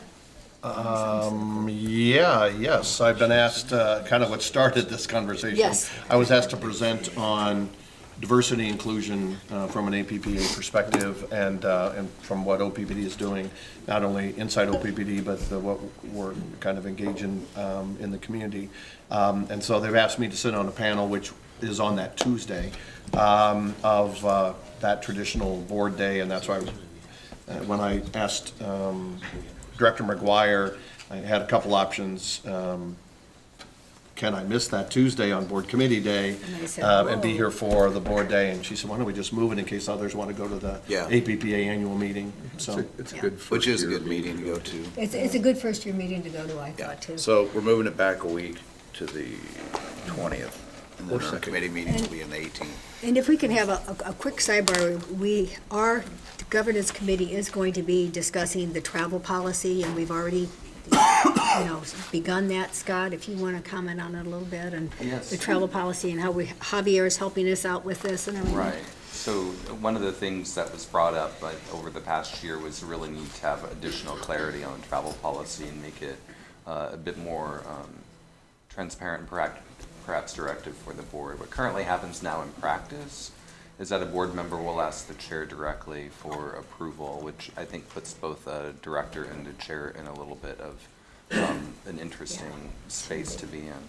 So as we're looking at developing and refining the travel policy, what we're really trying to do is two things. One, make it very clear for how travel itself gets approved, so that it's easy for the board of directors to understand that. And two, make sure that the transparency that I know that you'd all want as board in terms of sharing with the public what expenses are happening in behalf of supporting the work of the board is very transparent to the public. So we are refining that policy. I am drafting it, and I've shared it with Javier. And we hope to have a report very soon, I think, to the governance committee, so that we can have a thoughtful discussion around that, So and- to be continued. Yes, and with a target for, I think, a review and approval in March. So that relates to our policy on training, board training. Travel, actually, expenses. So it would probably be revised to say travel and training as it pertains to the expenses associated with those. Not to be confused with the actual policy as it pertains to establishing a training plan. Training is Got separate. it, okay. They're It's separate. It's One is separate. That's expense separate. driven and the Related, other but one is separate. content Got it, driven. okay. Yeah. If I would add, just the only thing is perfect timing, and one of my objectives is that as we implement these for the processes and the approvals and the documentation to mirror what OPPD employees have to do. Right, the approval process will have to change a little bit, and who approves whom and all of that will come. But it's also a great opportunity for us to align board reporting and requirements to the business expense policy that we just revised for employees last year. Perfect. So, and that was done with a look at what other board policies are around the state, around the nation, right? That's correct. Thank you for bringing It's that been up. benchmarked, yeah. Mark's team was able to collect, I can't remember how many, I want to say 8, but I could be off a little bit on the numbers, or more policies. What I would say is that they were kind of all over the place, but I think what was very helpful to see were 2 components. One was clarity on what it takes to get approval, and 2, to have some transparency as a board to the public, where I would really say showed up as best practices, or at least those policies when you looked at seem to best reflect the conversations that have happened amongst this board in terms of what you want. So there was not kind of a, here's the golden standard for everything. There were a lot of different ideas out there, and a lot with no guidance at all, candidly. So. Okay, thank you, Scott, for that. Rebecca. So then, Scott, you gonna SD1 strategic Yes. foundation monitoring report we're gonna give. This will be an action item on Thursday's meeting. Yeah, thank you. So, as a reminder, on an annual basis, we're looking at all policies, the strategic direction policies, and sharing outcomes as we see them for that particular policy. What's interesting is when you look at the policy includes OPPD's mission, which is basically what we actually all do, our vision, which is where we are heading, and our values, how we expect to behave along the way. This, unlike other policies that are more specific and definite, for example, we looked at SD6 last month and had an opportunity to understand very specific activity as it pertained to safety, is a little bit more ambiguous, because everything that we do, everything we talked about today, legislation, contracts, EMS, streetlight, deconstruction, all of these things are done with an eye on our mission and our vision and our values. So that being said, it's always an interesting challenge for us to pull this together in a way that mirrors or feels like it could even mirror what the other strategic direction policies are aiming at. There really are 3 ways, though, that we came up with, and this has held true for the past several years. One is we'll take a look quickly at the corporate scorecard, which are defined measures as they come through existing policies, and talk a little bit about performance on that. Second, board concurrence throughout the year. You've had an opportunity to review strategic direction policies, all again pointing to the fulfillment of our vision and our mission in one way or another, and remind you of where we were in terms of compliance with those. And third, we took an opportunity to look at these things and say, are there additional highlights or things that we feel would be worthy for the board consideration that we want to share as we walk through each of these components, and those are present as well. The corporate scorecard. This was the performance as of December 2018. There are 9 metrics that emerged from our strategic direction policies. And what I would say is that we have 5, we've actually been achieving the strategic goal. That's with rates, with regards to access to capital and debt coverage, customer satisfaction, safety as it pertains to vehicles, and environmental stewardship as it pertains to our goal there. We've had quite a bit of conversation. You recently had reviewed the reliability, the SD4 compliance report, and clearly we're focused on this. Red for us means we really need to focus. As a reminder, these goals primarily are top quartile performance. So if we've moved to the right of the goal a little bit, it's not where we're wanting to be, but it really feels, and I think we need to acknowledge the fact that it really is respectable performance still in this case. Continue to improve EAF. We're really close. We kept this as yellow internally because it felt like a yellow versus a red based on how we missed, just slightly missed the target. With regards to safety, which is also a red, this was the best safety year yet. We talked about how the fact that we have a gold standard here at OPPD as it pertains to safety. It really does set the bar from our perspective. And as you noticed, as we were reviewing this report last month, we have a lot of things to celebrate and to acknowledge the organization for in terms of its safety record. And finally, if you'll notice over the years, we continue to improve engagement. Again, we're wanting to be best place to work. We want to achieve that highest of standard, and that's what 85 represents. 77.35 is a decent and a very good score, and we have been improving year over year on our way. So it really does reflect, I think, the strategic journey of what it is that we're trying to accomplish. Before we move forward, are there any questions or comments on the scorecard?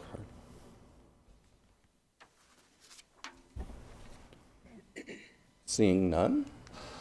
Next, with regards to... Hey, Scott, real quick. Yes, just a little bit. On the employee relations piece of that, I think we said this in Director's Update. I'll talk a little bit about it in the President's Report on Thursday. We were just identified as the 2019 Employee Voice Award recipient through Quantum, and so I think that speaks to the percent increase that we've seen relative to the benchmarks. I think that's really positive. It doesn't hit the score we're looking for, but it tells us that we're in the right path and the work that we're doing, and we'll continue to focus in on that. So anyway, thought I would share.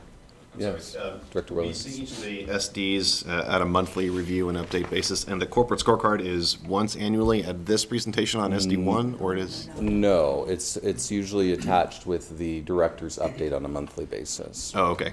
Yeah, so you will be receiving it. And then as SDs are updated, when we move to 2019 in this, we will start to see one at a time, we'll see those included, or? I'm sorry. So as we look to 2019 and we review each of these individually, I mean, like SD7 stewardship now has a different goal, so that will be updated partway through the year, showing the 2019 column. And so in 2019, excuse me, yes, for actually moving forward, what it will show is the strategic goal is greater than 50%, which was what that change was represented. And so moving forward, that will show up. But we need to have an internal conversation with regards to goal, and if we want to continue to establish a goal, or if we just want to show the measure as it reflects towards the strategic goal. So we're having a conversation in an upcoming strategy meeting on February 18th, I believe it is. It's Monday, to land some of the details for what the 2019 scorecard would look like moving forward. Okay, and so. I'm sorry, and then the other half of that one was the percentage carbon intensity decrease over time, so that would be a separate line item. I'm just trying to understand how this is updated when we make changes. As part of the 2019 scorecard. Okay. Correct. Great. It'd probably be like the SD6 where there's 2 line items of reporting. That would be right. Yeah. Great, thanks. Hey, hold on, before you go on this slide. So when we look at these strategic directives and we go throughout the year and we're setting goals or changing goals, I mean, we see some we're not meeting, others we're in yellow. At some point, you say, well, we want to be the best in everything. I mean, what is the general, are we doing this right where we set the goal too high that we never achieve it and then you never get anything, or how would we? I'm a little worried if we set these goals. I think if you lay it to the vision is about leading the way we power the future. And I think our perspective was to be in that top quartile decile. It's meant to be a reach. It's meant to be strategic. And I get less hung up.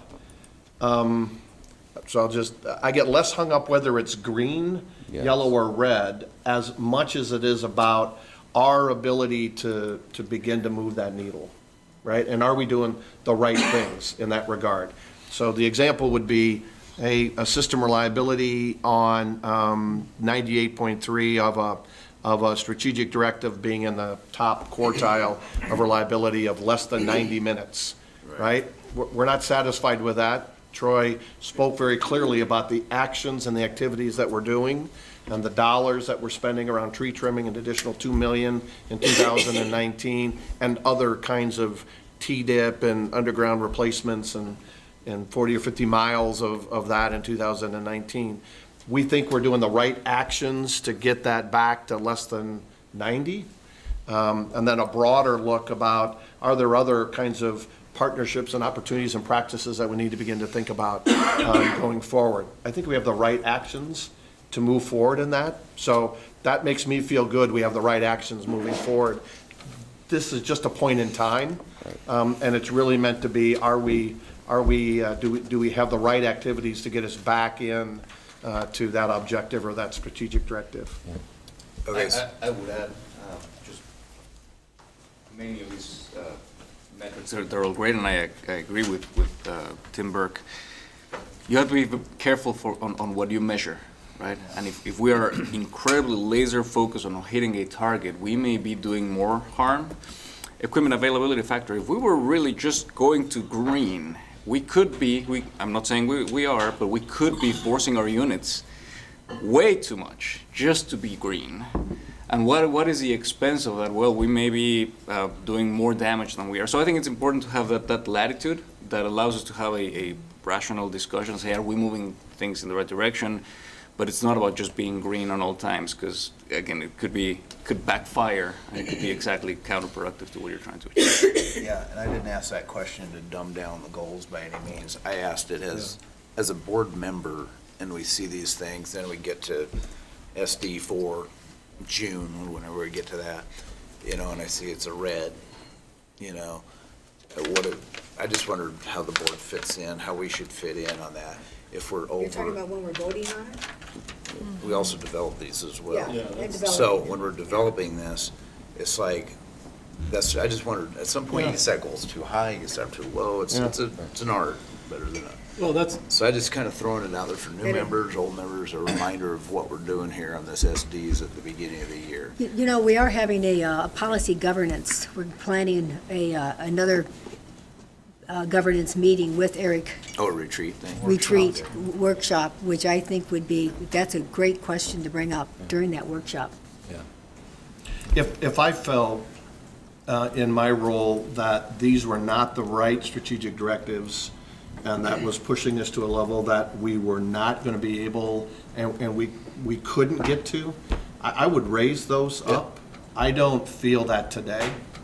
And my example on safety is, I don't think I could get in front of the employees and say, I'm going to raise that from 0.50 to 0.65, which means I'm going to think about your safety less than I thought about last year.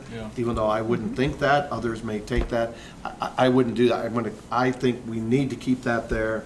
That just becomes a culture of safety that we need to build in what we're doing. So I don't feel that those strategic directives numbers are the wrong numbers for us. I feel we have to set high standards.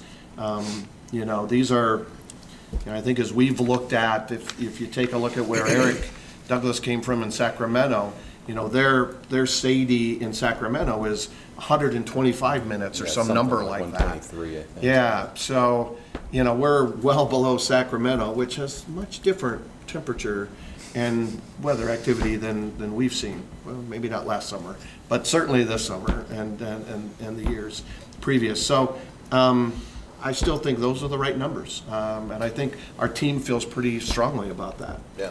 So I appreciate that challenge. Yeah, well, let me just add one thing, Tim. I appreciate you bringing this up because you use the term it's an art. I really do think that's part of it. And to me, what's important about it is that we as a board member are thinking strategically about what needs to be included in here, but having really meaningful, engaged conversations with management about, okay, this is what we're thinking. How does this sound, right? And then there's that check and balance. Yeah. And I think we experienced that as we sort of turned our way through SD7, trying to figure out, are we going in the right direction? How does management feel about it? And there's that give and take so that we sort of land on a place where everybody goes, okay, yep, we can live with that. That's comfortable. It's pushing us, but not pushing us too hard. It's a balancing act. But I appreciate the question. I think Yeah, and that's what it was generally for, feel to pretty comfortable generate with it. discussion, so everyone kind of gets the feel of where we're at, so. And if I may add to that, building on what you said, really each one of these directives went through that same process that you would have experienced with SD7.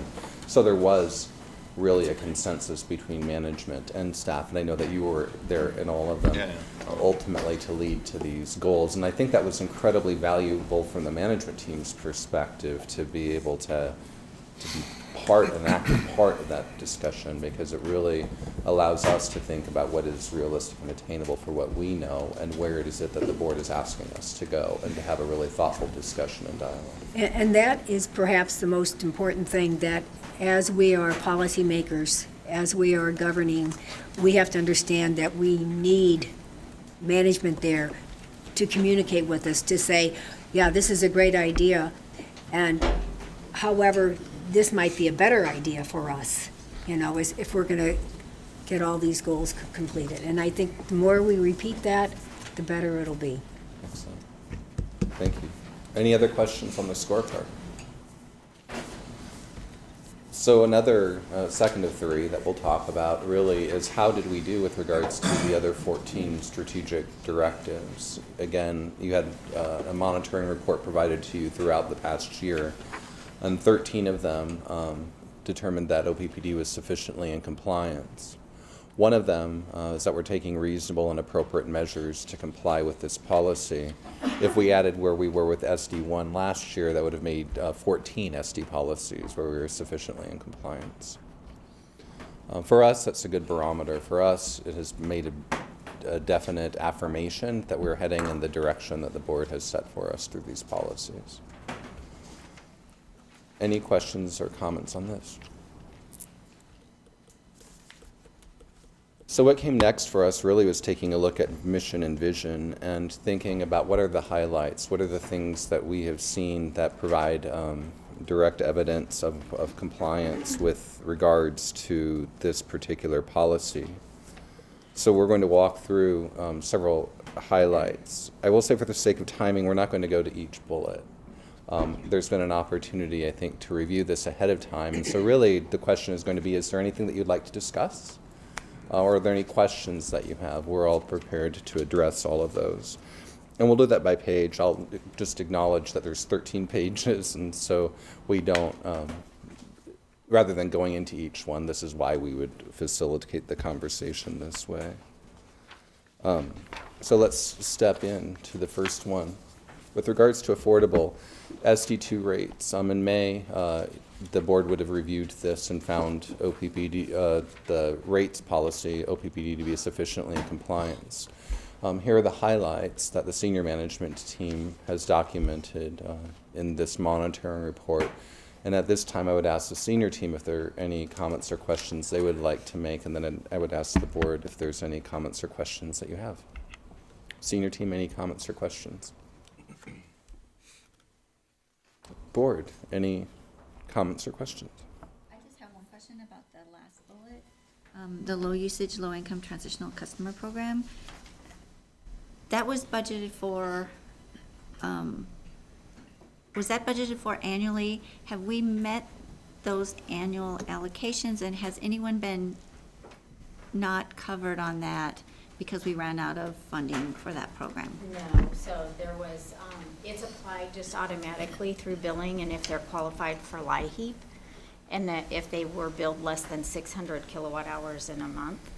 And so right now, cumulatively, we're about 85% of the projected budget amounts. So we projected what we felt the budget would be when we implemented the program based off of LIHEAP numbers at that point in time. So usage, weather can impact, right, how many kilowatt hours and whether we're hitting that. But in, for 2018, for instance, we had 510,000 budgeted, but we only paid out 413,000, but that's likely due to higher energy usage because of the weather. So the point could be, I mean, we could run out of it if there was catastrophic cold weather, no? It's kind of like our revenues, right? We build the revenues that based off of the usage, so we would pay out credits on this program based off of that. Thank you. I think our commitment There's in not a this is to limit. pay out the credits. Right. We're not looking at whether or not it's a budget or we would even cut it off. That was my so to question. speak. No, you're not gonna cut that off. I don't think Yeah. we would, No. no. Okay. We budgeted it for the duration of what we had laid out through 2020. Okay, so there's 2 years left on that. I believe a year and a half. I think we go through June of 2020. Right, okay. Are we doing outreach on people who are, you have to be LIHEAP, on the LIHEAP list in order to qualify for this, but there are probably people who would qualify for LIHEAP who have not filled out that form. Are we doing outreach to help with that? Because if you look at the percentage of households who are on the LIHEAP list compared to those who would likely qualify based on income, it seems like there are a number of people who are uninformed about the availability of this, of either LIHEAP or this program from OPPD. So are we helping with outreach there? We share that with customers that are struggling to pay with their bill, that there's this opportunity through LIHEAP that gets them funding potentially of the LIHEAP funds, as well as the potential for a credit on their bill if they're low usage. But I would also say our conversations with other agencies that support customers in a variety of ways, they also know about the LIHEAP program as well. So Julie, you said the threshold is 600, is that right? Mhm. That's something that we set, that's not, or is that something set by? Correct. That was a value that was set when we did the rate restructuring and understanding where I guess there was three ranges put out, like there was low usage customers where they would potentially be paying more at the end of the year for their total electric bills. Mhm. Then there were the folks that kind of fell in the middle and they should average out paying about the same. Mhm. And then the high usage, because of the variable energy rate change, they would be potentially paying less at the end of the year. Okay, that's helpful, thank you. And then, so you said it's automatically applied, so we just have a trigger in our system where if in that month they were at 601, it doesn't get applied, right? Right. Which, and I don't know that I'm just gonna make a comment, I don't think we go down the rabbit hole, but the thing that struck me about that is that, as you pointed out, weather has a huge effect on it, and weather we can't control for the most part. So, you know, as my bills have gone up, as it's been cold, I don't know, it just feels odd to me that we set this standard there and it's agnostic about whether, it doesn't matter which month it is. And so in those months when, you know, let's just say the average bill goes up, that 600 is fixed, rather than it sort of sliding up as the weather sort of dries it. So in other words, at 600, the weather gets crazy, my bill goes up.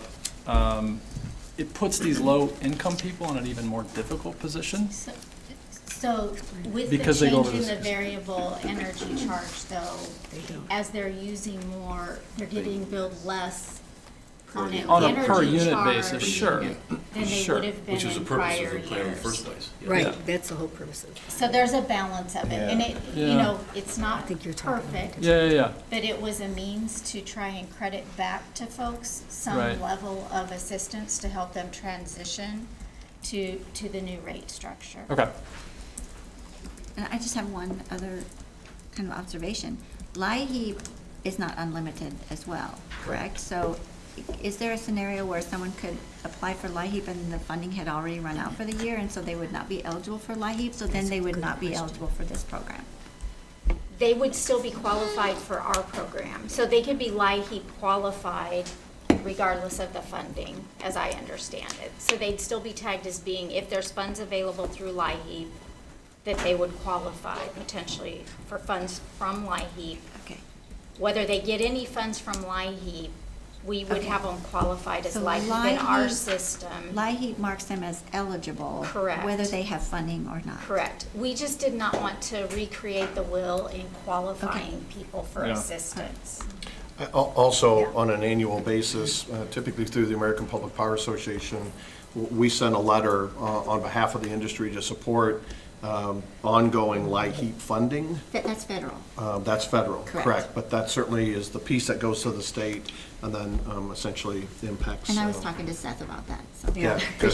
Appreciate your And I efforts. believe You bet, some you of the bet. problem has been the LIHEAP funding has decreased, is that correct? That is the problem here. It has decreased some. And anyway, what got applied to OPPD accounts? So remember, they're, Yeah. they can be Also- applying it to their propane or to their gas utility as well. So I will, next month, we have our collections and energy assistance presentation, and so you'll be able to see how that's changed from year to year on the energy assistance. That's good, so maybe we can continue that conversation. And sorry about that sidebar for people who weren't interested, but. And I know you'll do yeah, this, and I we're just all reinforce, interested. not just year over year, but over time. On the energy assistance? Yeah. Yes, Right. we show, I think we Trends. showed 3 years. Eric, you had something? From the scorecard originally, the metric on SD2 is the 20% compared to the regional average. For those of us who are new, that is based only on, what is that number based on? How is the calculation compared to regional average done? Javier, on the 20% below. That's on a look back. That's one of the reasons why on the, you can go back one. We're only showing 2017. Yep. That's one of the biggest downsides of that metric is that it's always rearview mirror. We got 2017 final data in October of 2018. So we're reporting back in back for 2017. This is for the West to North Central region. We've had Northwest robust Central. discussions about whether that region is right or not, but it's the one that we have in our SD.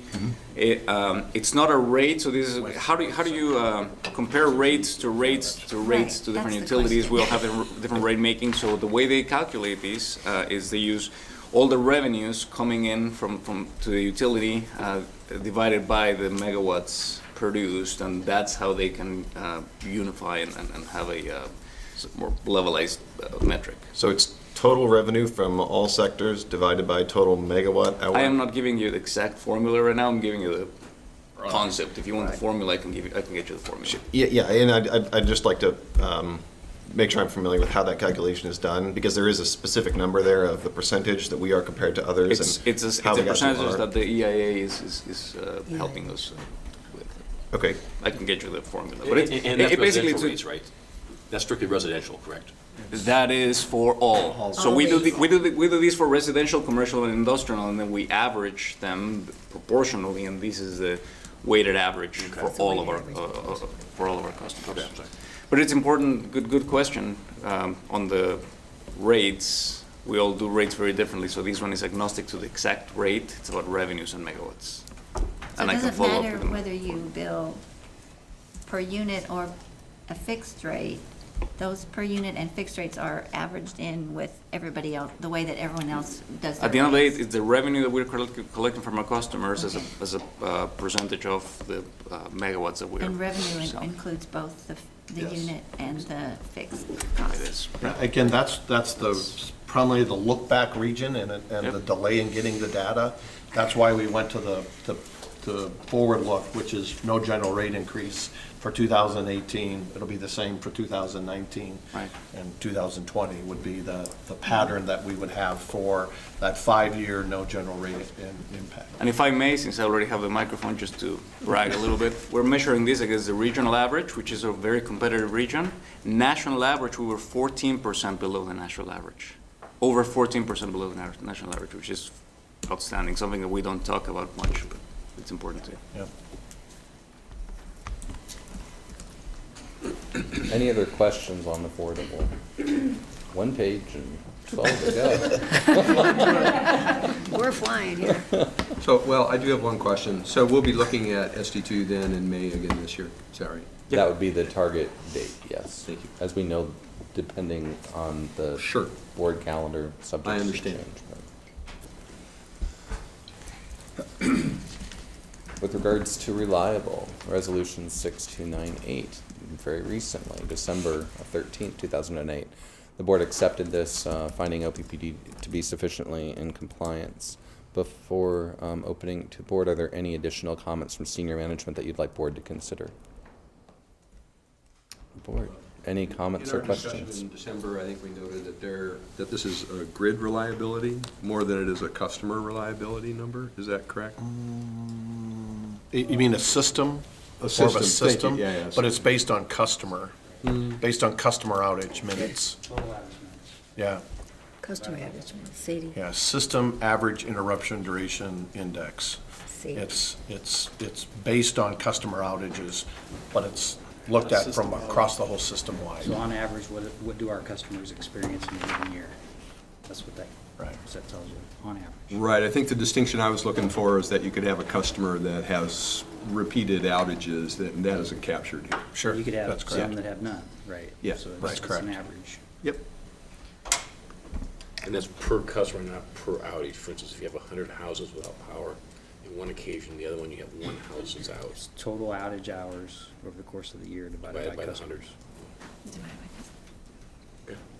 Is there something that caused the shift from 82, 84, 98 in the last reporting on the scorecard? Is there a particular, I mean, is there something in particular that caused? So that's driving the higher value? Yeah. Yes. It's, no trees, vegetation management.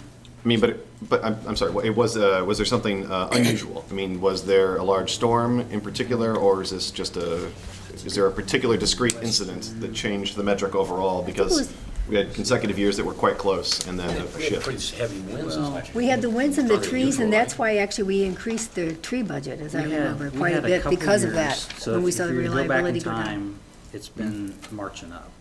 It marched up, I believe, in 2016. It started to jump up pretty readily, and then in 17 also. So I think, yes, there's been some weather, but again, a lot of it has to do with tree trimming and the fact that we Cable need failures. to work through that. So a lot of cable replacement you've seen over the last couple of years, underground cable, primarily in the rural area. but 46 miles. We're liking it. Yeah, but also Okay. in the metro area as well. But like for 2018, I believe it was 30% of the outages were just driven by tree contact. So that's quite a bit. Yeah. And to your question though specifically about a large event, the calculation itself takes that into consideration or moves it out, so it's really trying to focus on the non-large outage events, It can as still- in storm outages. It could still be a pretty sizable event. So the idea is, if you think about companies, you have a tornado come through and just tear down a bunch of stuff, or if you have a hurricane that rolls through and destroys your system, if you're trying to compare your system to somebody else's and you have those kind of odd events, you tend to strip that out of the conversation to say, on average, how reliable is the system, so I can compare apples to apples. Yeah. So this scorecard, we only see 2016, 2017, it showed 82%, 84%, and then it bumped up to 98% on the scorecard. Yep. So was that in a specific area? I mean, can you break that down? Is that? It's across the system. It's across the system, It's but not just rural, it's not did we just see, metro, but we it's- didn't see patterns in certain areas of the district where that would have caused that to bump up? No. It was pretty much system-wide. So you would see heavily treated area and impact by this. Right. I think the other In one years of specifically, trending. so you would see in your service territory, or your district, around that Ceresco area. Right. That we did a variety of different things around that transmission and some of the sub-distribution pieces on that. The cable failures were rural, metro, the heavily treed areas, you would have seen these kinds of outages.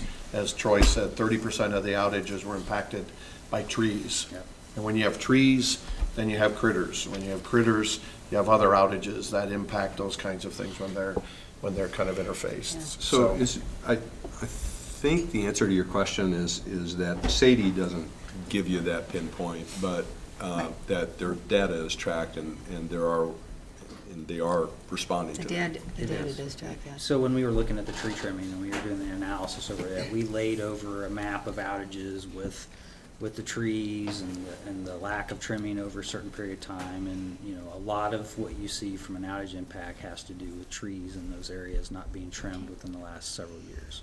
Was that just due to a lack of attention the last several years, or was it what caused it? There's been some tightening of spending, you know, so. I think there was a discussion that they made a discussion to go from 3 to 5 years on some of the tree trimming, which I think we've gone back, hopefully, back to the 3 years. That's what I think we need right now. We're at 7 and 8 some locations right now. Yeah, And I see, think it we're needs to just be trying taken to care get of. back to 5, at least at this point, and then it'll take some work and several years just to get there. The storm we had in '97, obviously there was incredible tree damage. A number of trees were removed. I was cut way, way, way back. That's not generation. What am I trying to say is, this isn't a result of those trees all of a sudden becoming mature again, hitting at the same time.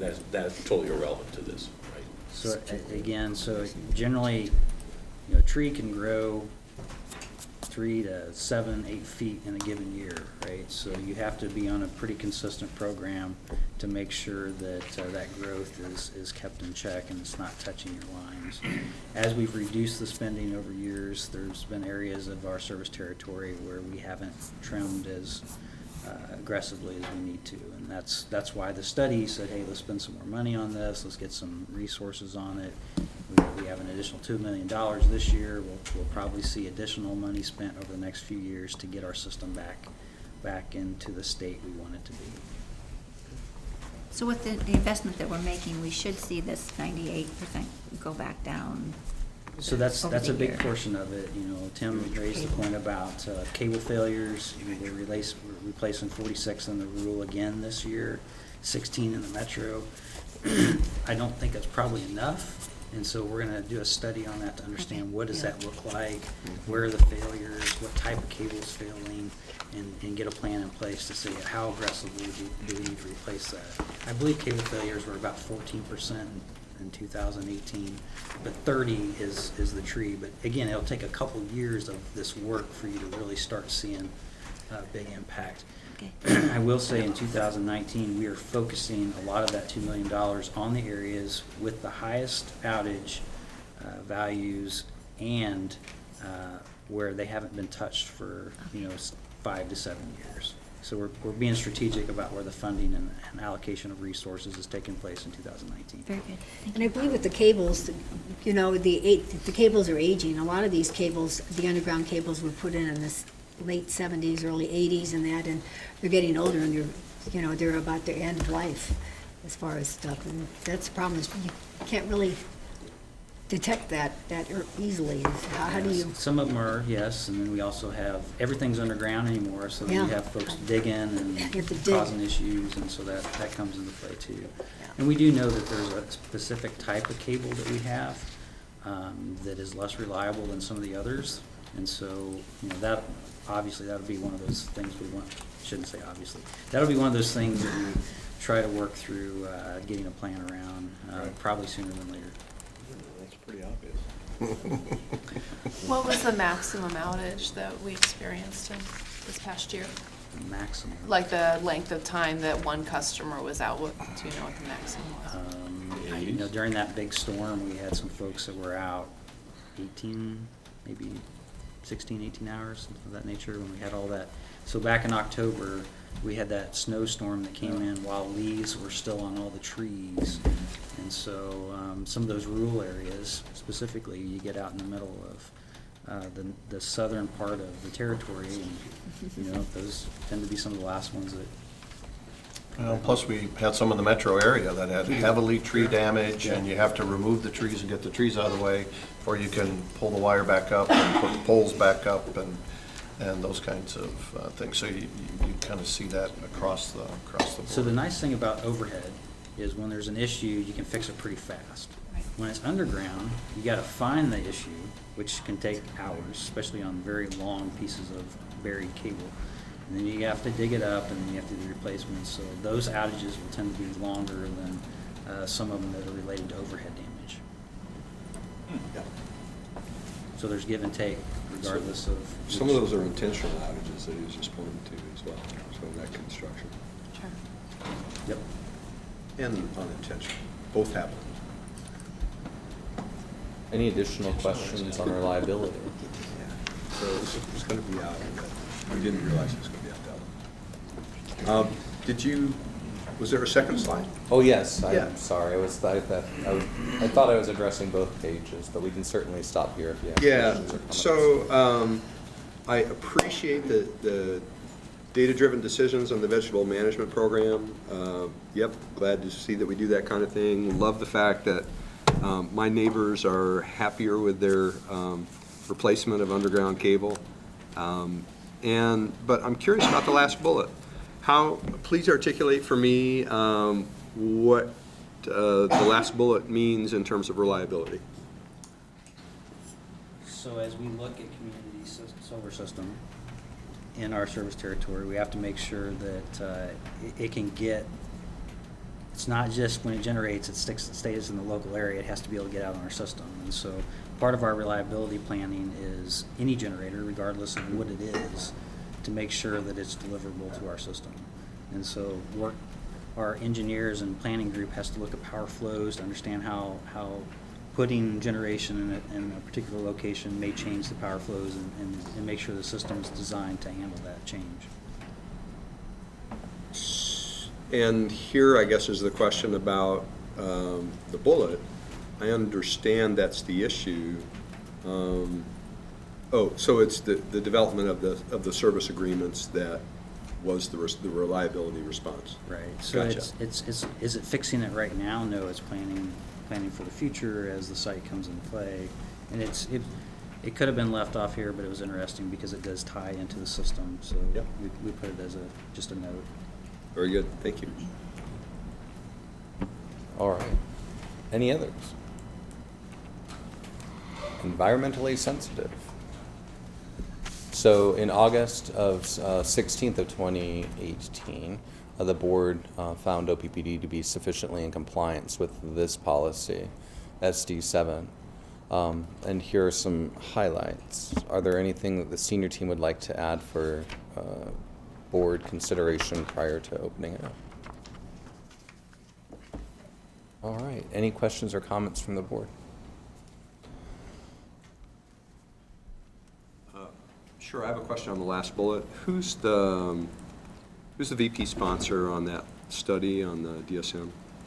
Julie. You are? So if I have information I should pass along to you that Yes, might help with the study? Actually, between now and the next board meeting, I was gonna reach out to each of you to ask you some questions on what you see as the objectives of our DSM program and. Terrific. Thank you. And then between bullet 1 and bullet 2, we talk about 31.9% of our retail sales, and then do we mean the same thing when we say renewable portfolio? In the second bullet? Yes, we do. Okay, thank you. Just kind of tied to that, I mean, we had a report out on Monday where, well, why don't you talk about it, Mary? I don't need to talk about it. We just had a report out on Monday on the activity that's going on with the Shoals wind development, and that they've actually interconnected, which means that they're starting to do their testing. Doesn't mean they're commercial yet. Their commercial date is still later this year, but they have actually interconnected and are starting to do some of the testing. So that project is proceeding pretty much as planned. Yeah, I think my question was more about the metric itself. Is that the renewable portfolio percentage, generation percentage might be different than percentage of retail sales? That's correct. Yeah. And so it's a little confusing that we mean the same, but they are different things? I think the way that we've measured it is Retail sales. sales. Yeah. That's been the definition. Some people. In SD7. Okay, thank you. So earlier, it was reported that the addition of the Shoals and the community solar would increase our portfolio to 50%. No. Never said that. Okay. No. It's been We 40%. had a stretch goal to get to 50% is Okay. what we put into SD7, but we knew that we had action plans to get us to about 40. So certainly environmental sensitivity in the context of SD7 relates to how we generate electricity, but environmental sensitivity as far as a business case for how we operate the business also needs to probably be reported out. And I think someone mentioned that you might be reviving a sustainability report, is that? Yeah, it's gonna be more than that. It's almost our stewardship. Right, that's what I'm getting at. So I think in the, yeah, as we get into reporting some of that, I'll be interested to know, like, on the business side of OPPD, how is stewardship, environmental sensitivity occurring? We're having those discussions, and that's gonna be a heavy lift, right? Right. But it's something that we wanna look into. I think most of that is on the next page. Yeah, So we just did, hold we off. did try to We've take got the it. We actually do bullets cover that.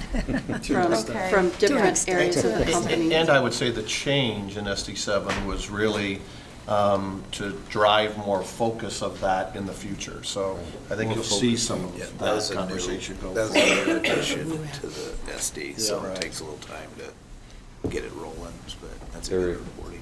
there is a bullet that's been added to Tim's point. There's a bullet that's been added to SD7 that speaks to that. And so through the normal monitoring report, we would speak to that specific point with evidence to that specific point. This is not even intended to be an abbreviated monitoring report of this, but rather to just provide some level of evidence of things that may have happened since August 16th or things even before that that we thought were a good summary reminder. So, but that's helpful. Speaking of reporting, SD7 was updated to include that carbon intensity calculation. The first time we expect to see that reported back would be at the next SD7 review, or is that going to be a recurring report monthly where we would see carbon emissions and total generation? You'll probably see it on the scorecard would be my guess, right? So I think, Scott, didn't you talk about that on the front end when we get to SD7? We will add that measure, Yeah. like on the scorecard, just like it is with safety, where it would have the two, and then that could be. But this is some of the things that we need to figure out mechanically. That's what he was talking about earlier, that you've got So I don't want to figure out the overcommit to mechanicals what of was going to putting show that up in. immediately in the 2019 scorecard, but certainly on an annual basis. If not, I mean, as frequently as it could be provided in the board request would be the other. And then carbon intensity is one number. Will we see both halves of that number, numerator, denominator, in the reporting as well, so we can just be aware of where the number comes from? Yes. Yet to be determined. I think that would be helpful. It's one of those things, right, that we haven't put the scorecard together yet to really know how we're gonna report that out. Yeah, I, for one, would be really interested in seeing both of the denominators on Yeah, whether or not it shows up in the scorecard, okay, it doesn't matter. I think it's fair to say that there was interest on the part of the board to see both the numerator and the denominator, so we'll get that. And I was watching from the other end of the camera at the time, so. Yeah. Good, thank you for the clarification. On this, going page to page, any other questions or comments on this one? Moving on. Any questions or comments on this? Scott, can I add something? Yes. I think it might be beneficial if you haven't gone out and looked at the SD monitoring reports that are archived. There's SD's not here, and they give more detail. Yeah. It Yes. might answer some of the Excellent. questions you're Yep. asking.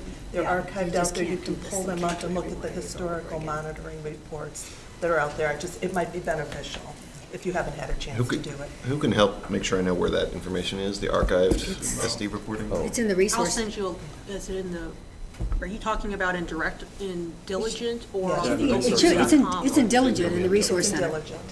Okay. I will look through that. We can help. Thank you. We can help with the logistics of that, a but lot I of just work wanted to goes make you in. aware. Right, into yeah, those. thank you. Thanks. So I just mentioned, and I had sent a note to Scott Yeah. about the fish population monitoring reports. And that was clarified this morning in our discussions, but, the Missouri River is listed as impaired by the Nebraska EPA, or Nebraska DEQ, as fish populations are being impaired with mercury. And so this Rule 316B does not address mercury. And so what I expressed, and Lisa said she would come up with that, is some data showing over time the improvements and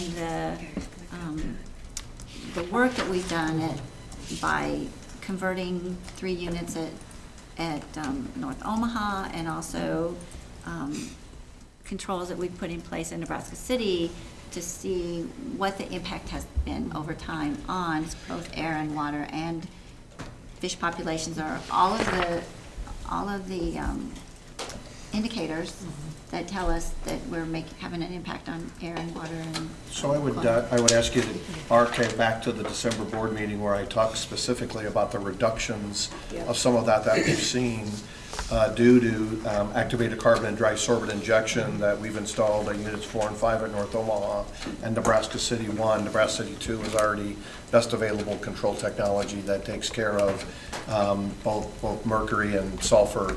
But we've seen significant reductions of mercury, and I can't remember the percentage number, but it's in the 60 to 75% reduction range. But we'll get you that information. That was also in the monitoring report. Yep. Yeah, that was in our Exactly. monitoring report too, you can look back at that. And we've talked a couple times, but the potential federal change in mercury rules would not impact the way that we choose to operate the current mercury removal systems, correct? That's correct. There would be no condition where we would decide that it is not in our interest to continue operating the installed technology? Look at Mary, Mary's going, no way. I'm sorry. You know, we continue to use that equipment. We will continue to use that equipment. I'm not aware of anything in there that would change what we're doing, but again, that's not final. We haven't seen the outcome of that. Just I'm not aware of anything today that's in there that would change. But our decision about using those isn't determined by the co-benefit health analysis that's impacted by the proposed federal regulations, right? I mean, we would not choose to do something different. No. We would not choose to do something different. Against the rules and regulations, or? No, if the rules were changed. It's part of our permitting, right? We would have to go through a permitting change. Right. Spilling mercury into the Great. rivers. I don't think so. Great. I don't think you Anything else on this slide? Yeah, Scott, quick question. So, DSM different than energy efficiency, right? So I didn't see anything either in reliability or environmentally sensitive pertaining to energy efficiency. I'm just kind of curious. So when we report on DSM, demand side management includes both the DSM and the energy efficiency. Okay, so that's all rolled in It's together. all rolled into that. So despite the fact that they're really kind of two separate things, We, have different outcomes. yeah, we compute the estimated demand savings off of the energy efficiencies gained. It's part of the load calculation. Right. It's a Right. reduction in load as we go through our resource planning process. Okay. So it comes in there, and then we have demand side management that's included as a separate line item. Right, okay. So we have two separate items, but Yeah. one's included in load, one's demand side management program. Okay. Good. All right. So as Tim had mentioned earlier, our vision is leading the way we power the future. This is something that most employees I know that is our vision. There are some other components in the policy. In implementing this vision, OPPD shall adhere to these principles. Strengthen the public power advantage of affordable and reliable electricity. Exemplify fiscal, social, and environmental responsibility to optimize value to our customer owners. Proactively engage and communicate with our stakeholders. Act transparently and with accountability for the best interest of our customer owners. Collaborate when appropriate with partners, and leverage OPPD's leadership to achieve these goals. With regards to strengthening the public power advantage, really, and this is a little bit of a repeat in aspects, but SD2, SD4, and SD5 we feel are good surrogates for policies that align most closely with this statement. And again, all of these, the board had determined that we were in compliance at one point or another throughout 2018. These are the highlights. Are there anything that any senior manager would like to add at this point? Additional clarification? Any questions or comments from the board?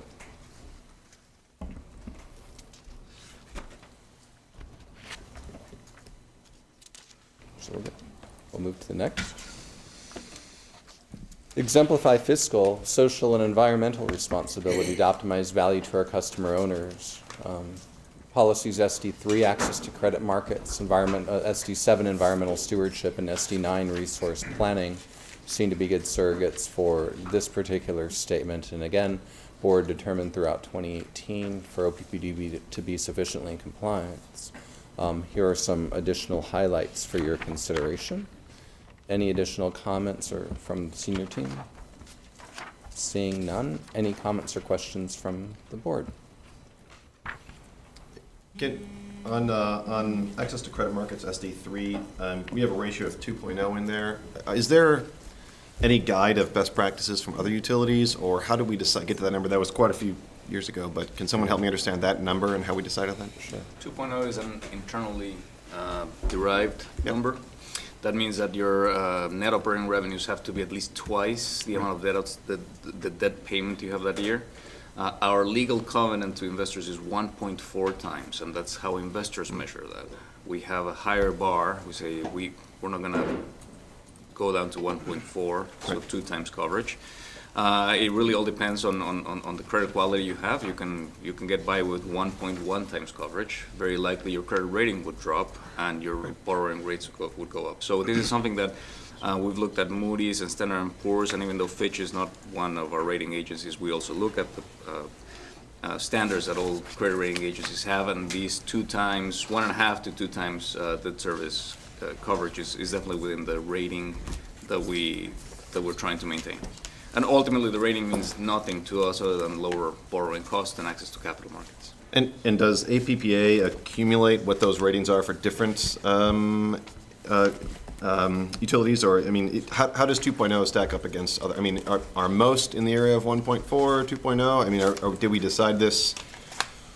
To just understand where are we in the pack of distribution of? We are right in the middle of the pack for AA rated utilities. And it's not APPA really that I'm concerned about here. It's Standard & Poor's and Moody's. They are the ones who decide on our ratings. Right. So they're the ones who we check with, and Moody's prepares an annual report with information like this. And there are utilities that are higher than us. There are a ton of utilities that are lower than us. I would say we are on the higher end, and that is reflected on the AA2 rating we have from Moody's. How many are in the AA2 and the Large Public Power Council? I don't know exactly, but it's 4 or probably 4 or 5. 5. There's only one AAA rated entity in the United States that I know, public power entity, and that's the Tennessee Valley Authority. Below that is a AA2, and we're in that pack, and we're in good company of. Below that is a AA1, and then there are 2 entities, Salt River Project and CPS. I believe we're still there, and we are on the AA2 along with other 4 or 5. So not many. We're pretty high up there. And you could also look back to the SD3 last resource, in the resource planning of our diligent, and they can give you the graphs and everything else. And there's a bunch of other metrics. It's not just debt service coverage ratio. There's one simple one that it's easy to explain, but there's a lot of other things. Right. Again, this is the broad view right now, what we're trying to do. Yep. Got it. Thank you. Any additional questions or comments on this page? Moving to the next. Any questions or comments?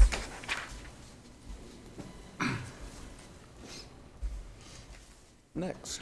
Well, or coming back. Yeah. No, once again, I just want to laud and give kudos to the decision making of optimizing value of benefits to the community, whether that's with the LED lighting or whether it's with our choice to do renewable generation within the state. I think that's great decision making, and I think that really makes us valuable as we're optimizing value to our customer owners. So I just wanted to reinforce that point. Thank you. I would echo that. And as I'm reading, I think the list that we've got under how we're exemplifying social responsibility is, I think, a little bit narrowly defined. I think we do a heck of a lot more that could fall under the CSR umbrella. So maybe this is just planting a seed for when we report on this next year, but I think this is a list that's very much says to me we're out in the community doing things, and I think there's a lot more that we do from a CSR standpoint. That's a good point. Hey, Scott, may I take just a moment to recognize two individuals, Emily Muth and Patrick Finnegan. They were two leaders in the Save the Monarchs, so we are thinking differently and so forth, so thank you for that. Yes. Great.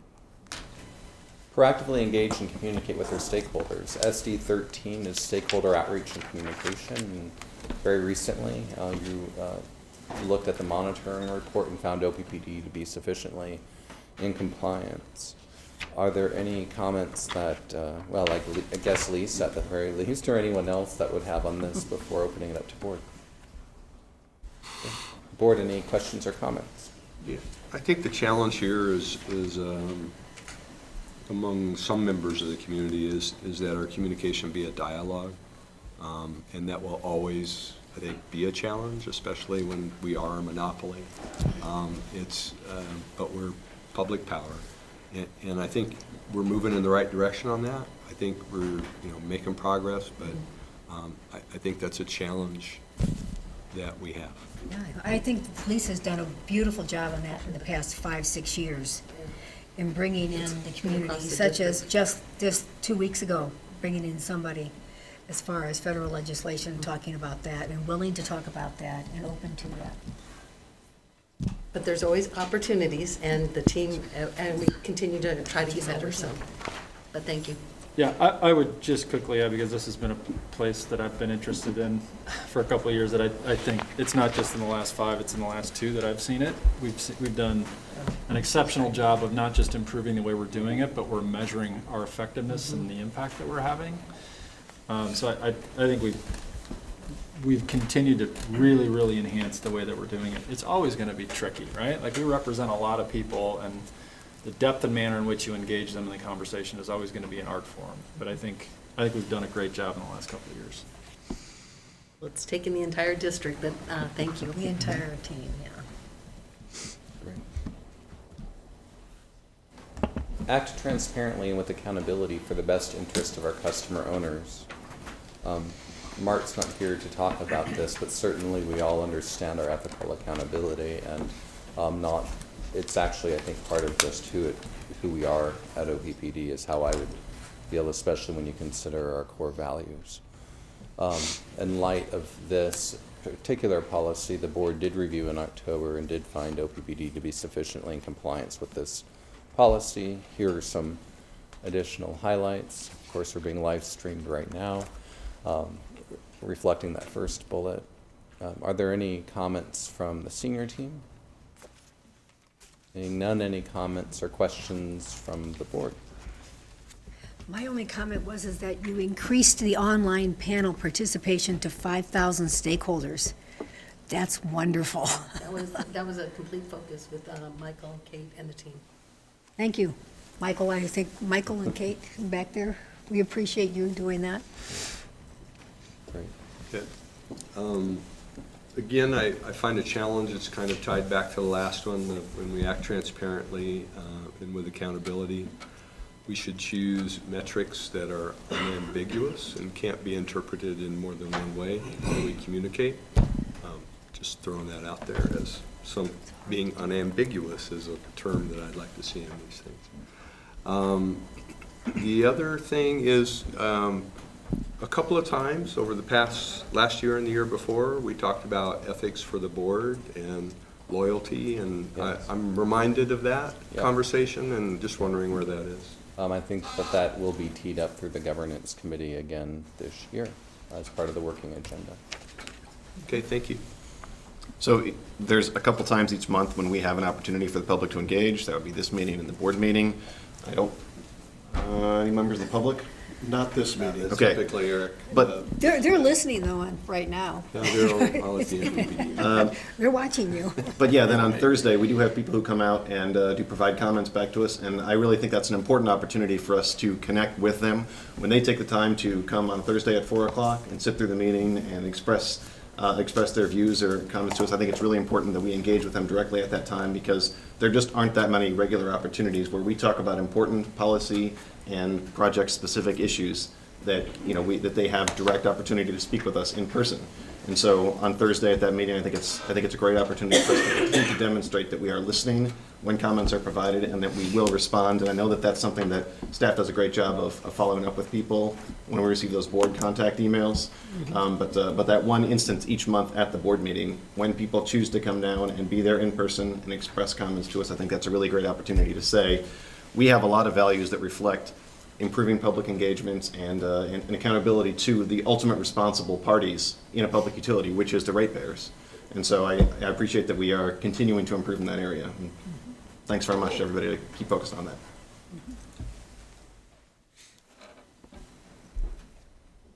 Collaborate with when appropriate, with partners. There's a lot of things that are happening with regards to SD11 and economic development.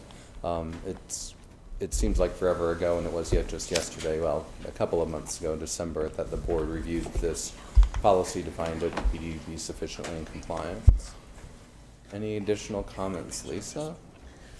I'd just like to also recognize the individuals back there. This truly is a district-wide and a very highly intensive and resource-driven efforts. And so OPPD truly is leading the way in economic development, thanks to the leadership. So, As we talked about, obviously there's other types of partnerships. This is a good policy that stands as one component. That's a good surrogate for this measure. The highlights, I think, bring to light other types of partnerships that OPPD develops and builds. Any comments or questions from the board?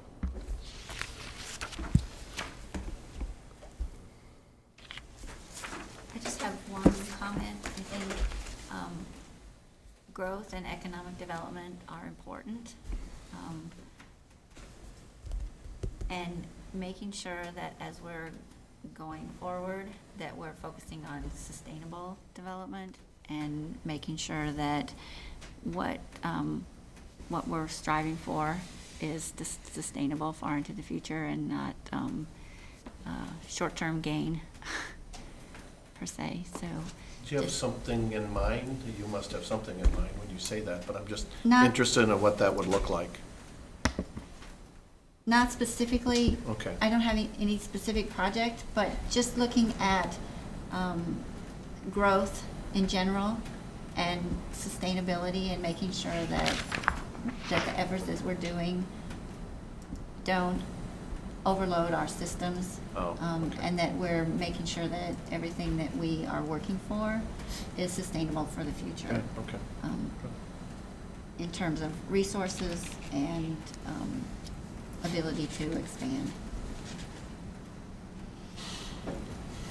Thank you. I think we have the safeguards in place, certainly as well as the cushion we need to have. We're near in danger of kicking our coverage, if you will. No, I don't believe so. No, not at all. It's not that I don't believe so, not at all. From that, but I hear the point about thinking through that. That's something that we continually think about, is that making sure that whatever we do has some resiliency built into it and sustainability built in, whether it's revenue sustainability, growth sustainability. I appreciate the comment. There was one more page. Any questions or comments from the board on this? We're approaching our last page. Final page is leverage OPPD's leadership to achieve these goals. Policies that stand as good surrogates for these would appear to be SD6, safety, the safety of the environment that we're creating. SD8, employee relations in terms of the environment we're creating. SD10, ethics. SD12, information management and security, and SD15, how well we're identifying and managing risks in everything that we're doing. And across 4 of these, the board, SD6, 8, 10, and 15, the board has found OPPD to be sufficiently in compliance. With regards to SD12, the board has found OPPD to be taking reasonable and appropriate measures to comply with these policy. We've added some highlights. Tim had mentioned earlier that we did receive the Employee Voice Award for raising engagement from Quantum Workplace, which felt like a good recognition for the efforts that we've made and what we're doing there. And there's others aligned as well. Any questions or comments from the board? I wouldn't hesitate to include SD7 on that list in the future. I mean, I know that some of us have pushed for much more, but I don't want to ignore the exceptional progress that we've made over the last couple of years in terms of leadership. Great. Thank you. Anything else?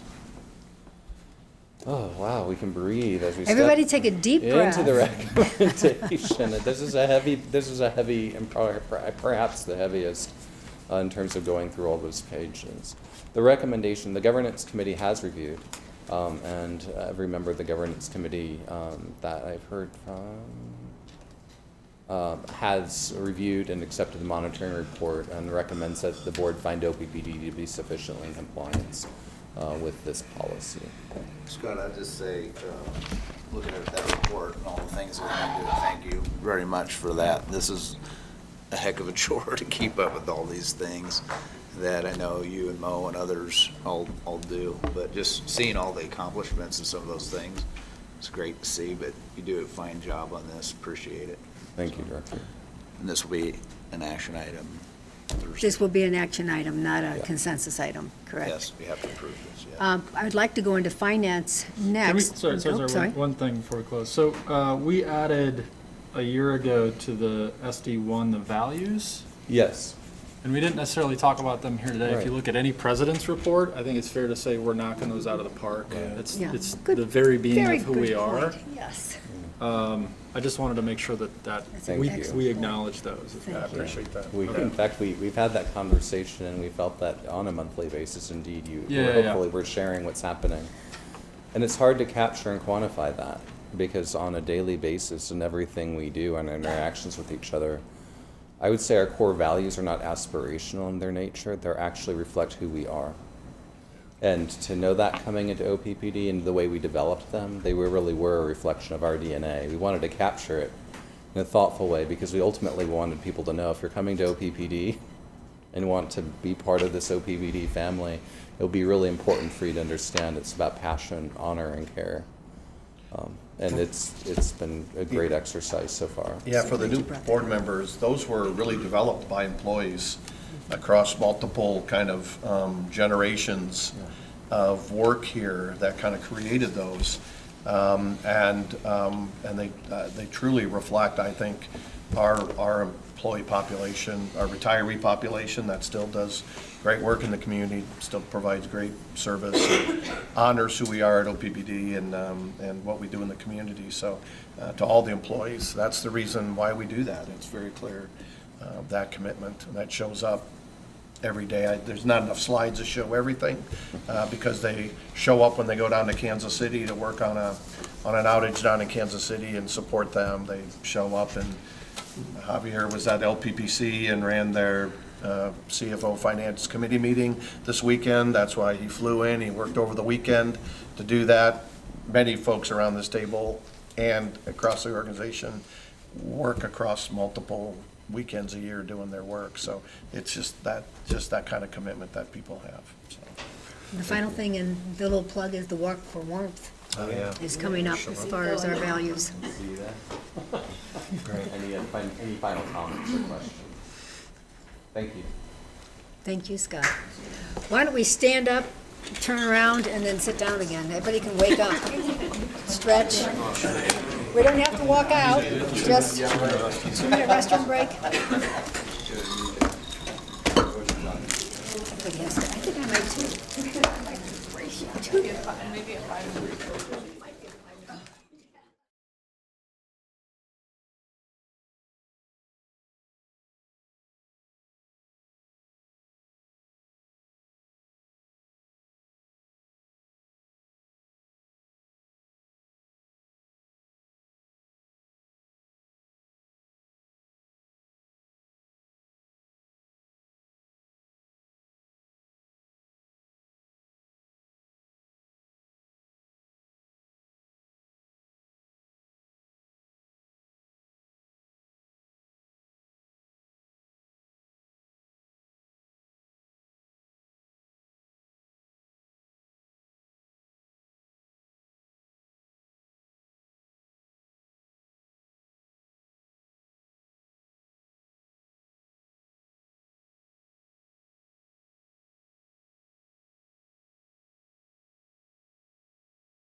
to it. Don't worry, I had a conversation with her yesterday. I'll be right back. Yes.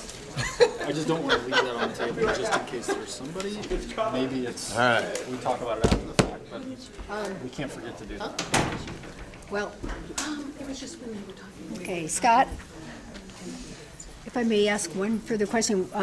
Craig brought up a good point that we have not yet, we did not discuss if there are any changes that need to be done with SD1. Well, that is. Are we happy with it or not? And I think that's a very good point. We should mention that. Are, at this time, is the board wanting to take a look at another one? You're missing a few. Yeah, shall we? I think Tim left, right? Yeah, Tim left, so had just to Eric and do a Rick. call. Can somebody go herd some cats? We can surface the question after finance Yeah, report as right. well. After finance? Okay, well, let's begin with finance then. Javier? Oh, and Craig's in charge of finance. All the cats have left. All the cats are loose. Oh, no, and another one's gone.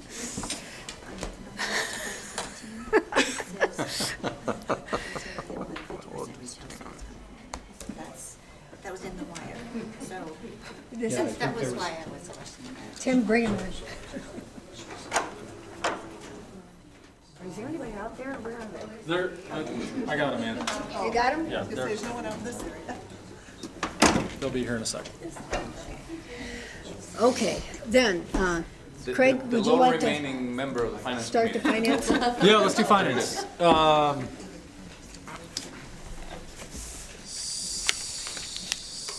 So, Here. finance.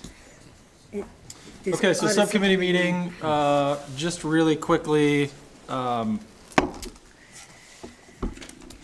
briefed me as the outgoing finance committee member, and I believe you briefed the incoming finance committee That's correct. a few days ago about on the preliminary results of the commercial banking RFP. Correct. Finalizing negotiations, and you're planning to report the results of those in March. Correct. Okay. Good there. Now we're going to turn it over to you for the December financial report.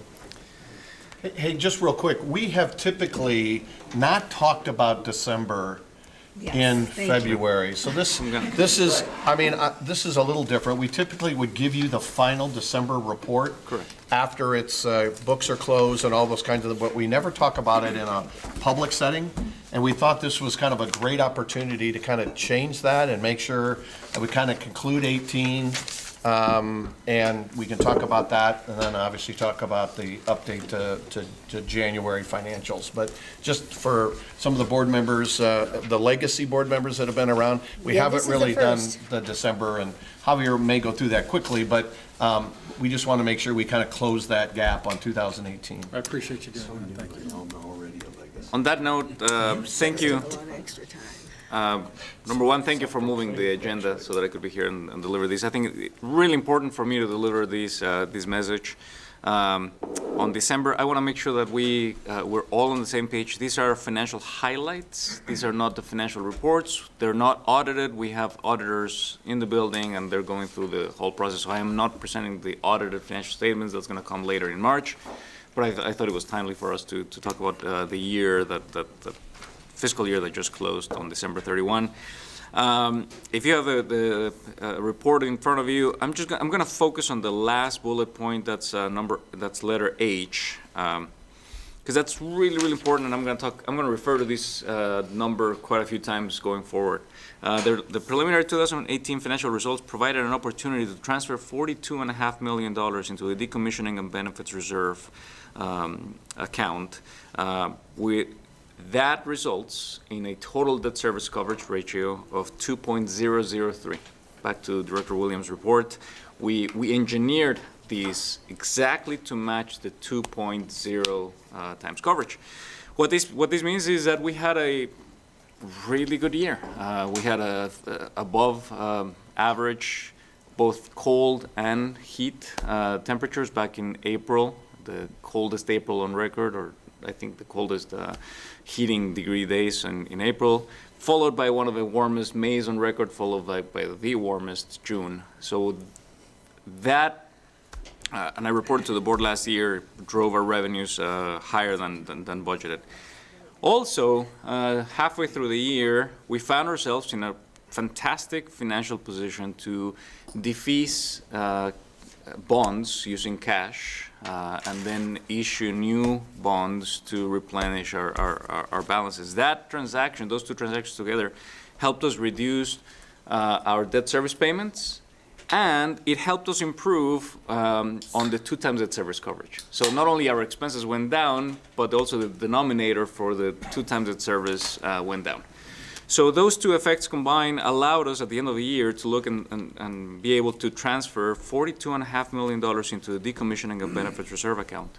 If you recall, last year we did the same transfer of $34.5 million into that fund.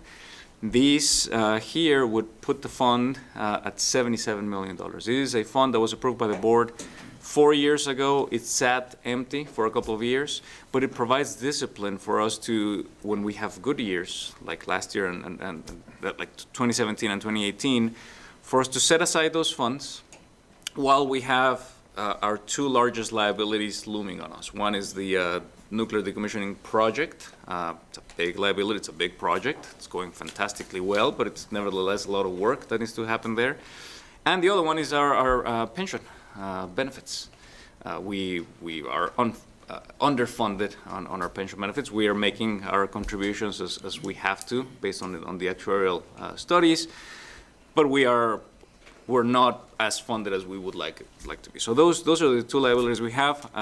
This amount of money will allow us the opportunity in the future to determine if we are significantly de-risked as the work on the decommissioning project continues to move forward. If it continues to move forward well and on budget, then the board may decide whether it's time to use those funds to give a boost to pension funding. So from a fiscal responsibility perspective, I think that's a great result and something that the board allowed us to do this. I think you paved the road for these, and we're enjoying those benefits.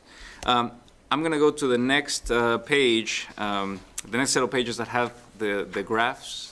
The reason to do that is because on the graphs I'm presenting December results and year-to-date results. December results are a little skewed because we made the deposit of $42.5 million, and it makes the December numbers look funky. They're not precise.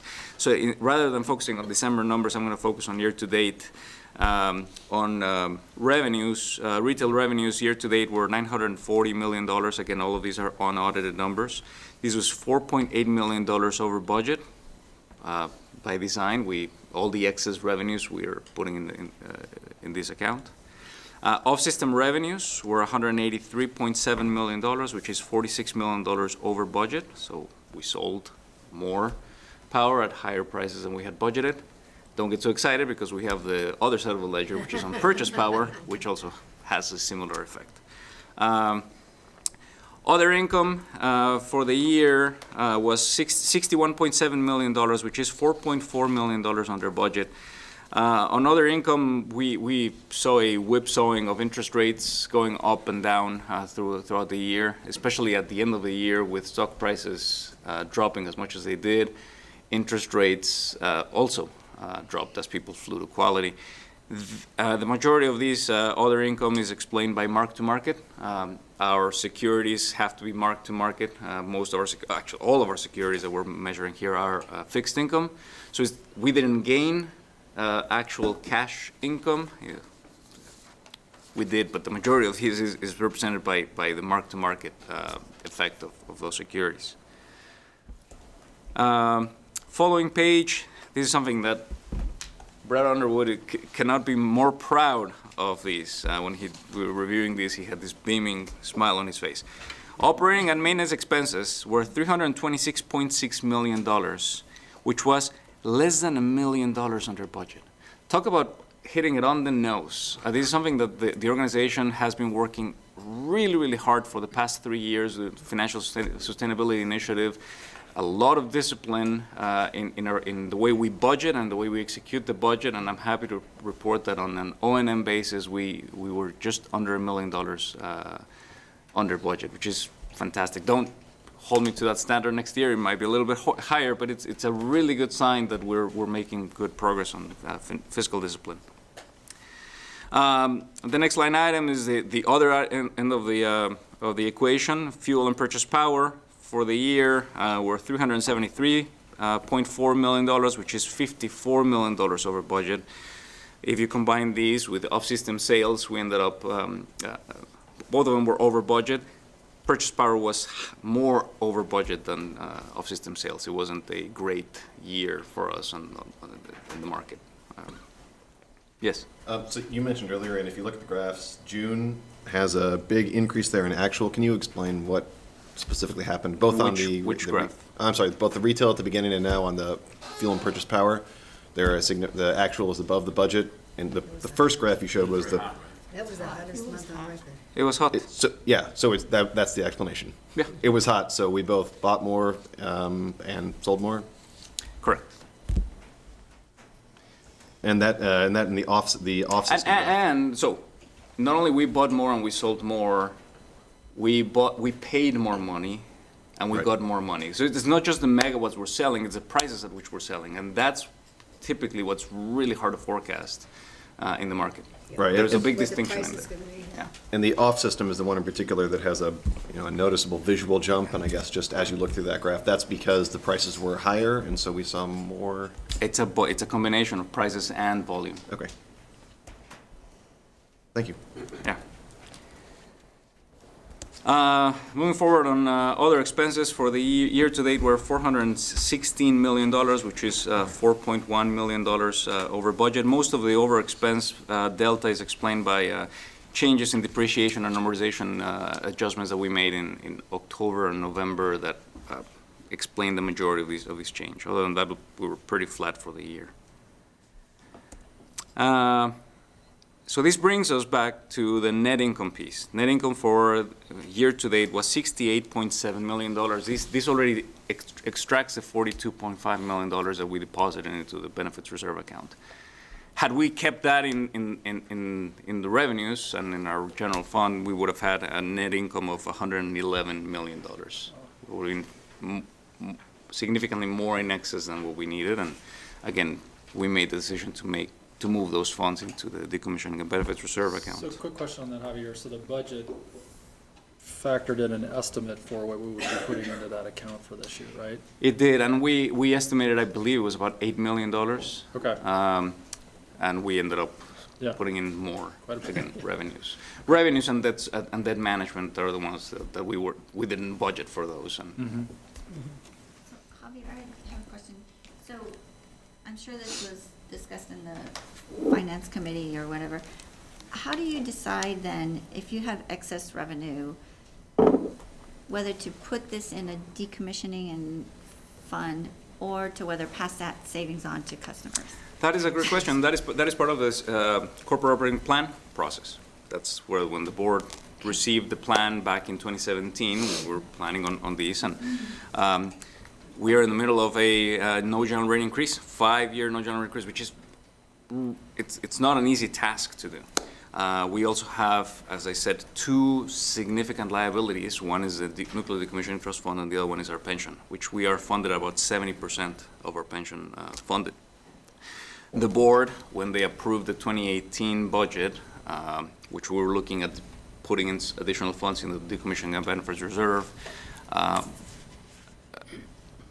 we discussed putting in that additional amount of money in those reserves because we have those liabilities. Certainly, it is a board's prerogative, it's a board's decision. You could have used that money and put it back into rates. It would have increased the risk from the utilities perspective. And very likely, we would have had to have an increase in rates the following year. One of the dangers of using limited resources and putting into rates is that you can reduce rates 1 year. Those resources are gone that 1 year, and very likely we'd have to have another increase in rates. So one of the things and that... we have a separate fund for rate stabilization. We have a separate fund for rate stabilization, and that is fully funded. If halfway through the year we find ourselves in a position where we need to raise rates, that's where the rate stabilization fund comes in. Great point. Having a fully funded rate stabilization fund allows us to then look at the decommissioning and benefits reserve fund. Because I would want to make sure that that rate stabilization fund was fully funded before we. It is, Absolutely. and that's funded at $50 million. Appreciate Yeah. that, yeah, thank you. Sorry, 50 million is fully funded on that one? Correct. Thank you. And that is, again, going back to your question earlier on metrics and credit ratings, it's very, very much aligned with the rating that we have. Moving on to capital expenditures. This year-to-date capital expenditures were $127.9 million, which was $19.8 million under budget. This is an area where we continue to struggle. We made significant improvements from 2017 into 2018. 2018 we still had storms and unexpected events that disrupted some of the capital projects we were working on. And you know, we continue to try to improve our project management and capital execution years to come. But this was an improvement from last year. On the cash front, Director Williams, if you like to see graphs, you'll probably ask what happened to that dip. Well, that's exactly what we used cash, about $170 million of cash we had available in July. We paid off an amount exactly the same as we had in bonds outstanding. We lived with that cash for almost a month, and then we issued bonds at the end of September to replenish the cash back onto the district. That was those two transactions helped us reduce our debt service for the district. The balance at the end of December is approximately $457 million, which puts us at about 240 days cash on hand. Our peers in the industry with a rating like ours are in the 250 to 260 days cash. So we're slightly lower, but we believe that our risk is also lower than some of our peers. So we believe that the 240 days cash on hand is a prudent amount. Is that norm, Javier, being around 250 days, is that higher than years past? It seemed to me there was a time when we were looking at 100 days in the bank was considered acceptable. Well, we have certain thresholds. We say at no point in time we're going to be under 100 days or 125 days cash. That's just to maintain operations, so that we don't have to borrow to make payroll. That's just not the bare minimum, right? But we enjoy a significantly higher credit rating, and the 240 days supports that. It's one of the other factors that support that rating. Okay, I told Tim I was going to be quick. Sorry. I'm proud of what we did. You're doing a great job. Any questions on December? That concludes the December report. I'm going to touch quickly on January. Okay, January. I'm just going to say January is a weird month. I said this last year, and I'll say it again this year. It's the first month of the fiscal year. There are a lot of adjustments that are happening from the previous year to this year, so numbers look different. Retail revenues for January were $74 million, which is $2.4 million under budget. Off-system sales were $12 million, which is $3 million over budget. And other income for January was $9.9 million, which is $3.2 million over budget. On other income, again, the story here continues to be interest rates. We continue to see the effects of the stock market and the mark-to-market valuation on our investments. O&M, this is where it gets a little wacky, I would say. O&M expenses for January were $32 million, which is $4.5 million over budget. The majority of these delta is explained by health benefits, HSA contributions that carry over from the previous month to this month, and also we changed our health insurance provider. So we entered into a different agreement with them, and just catching up with the budget cycles is what's explaining this delta. I expect these to normalize throughout the remaining of the year. Fuel and purchase power expenses were $28 million, which is $1.2 million over budget. So January has been a good month for us in the market. More off-system sales, off-system revenues than budget, and a lower amount for fuel and purchase power expenses. Other expenses for January were $32 million, right on target, $100,000 under budget. And the net income for January was $3.4 million, which is $1.8 million under budget. These, again, is driven by the benefits effect that I mentioned earlier on O&M expenses. Capital expenditures, believe it or not, even though the weather is pretty bad outside, we continue to work on projects, and our men and women out there, they're braving the elements, and we continue to make advancements. We executed $7.1 million of capital expenditures in January. Still $2 million under budget, but significant amount of work considering the conditions out there. And our unrestricted cash balance at the end of January is $415 million, which is $24 million under budget. We'll catch up as the year goes by, and we should be back on budget. Any questions on the January report? Okay, and again, look forward to our audited financial statements and an annual report that should come out later in March. And I want to, once again, disclaimer that these are not audited. It's they're highlights. I promise our Director of Accounting I would say that twice. So I'd like to echo back to what Director Moloff said earlier about future sustainability, that there is kind of a weird balance of interest between it being cold and in the winter and people consuming more energy, and it being hot in the summer and people consuming more energy. That does raise their costs for the right payers, and it does increase our balance sheet. And so there are... It raises our cost too. Yeah. But I mean, there are somewhat divergent interests there, where the fact that it is hotter or colder than normal is not necessarily in the interest of people. There's no inherent benefit to people consuming more energy, but from what we talked about in the financial report, it seemed like that did end up being a net benefit to our report. And so when you talked about the idea of sustainable development long term and keeping in mind the balance of those interests, I think this is an example of, you know, this is an area where if we can be cognizant that people consuming more energy is not inherently the outcome we're looking for.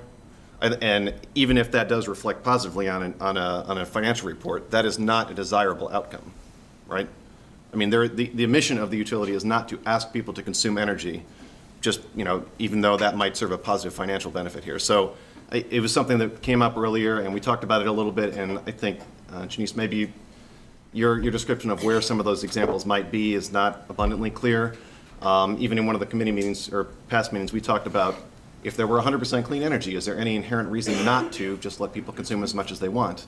I mean, this is kind of in that same vein of, as you balance sustainable interests of a utility, that more consumption leads to more success on a balance sheet is a tricky position to look at. And this comes up in all kinds of industries where, you know, healthcare is another example. If people get sick, then they need health services, then there is economic activity, and that improves the balance sheet. But that is not a beneficial outcome overall. And so I think keeping in mind that we want to make sure that as we evaluate where we are on the corporate scorecard, there are interests that are different. And it's very difficult to set objectives that say we don't necessarily want to see consumption, even if that leads to more financial success. That isn't an inherent good on its own. Director Williams, I do not disagree with the mission, and if we had a magic wand, we wouldn't exist. Right. People wouldn't need energy. Right. Financially, I have the duty to remind you that we are a public power entity. Right.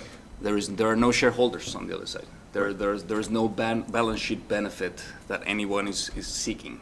This is a company that is owned by the 8 of you who represent the public.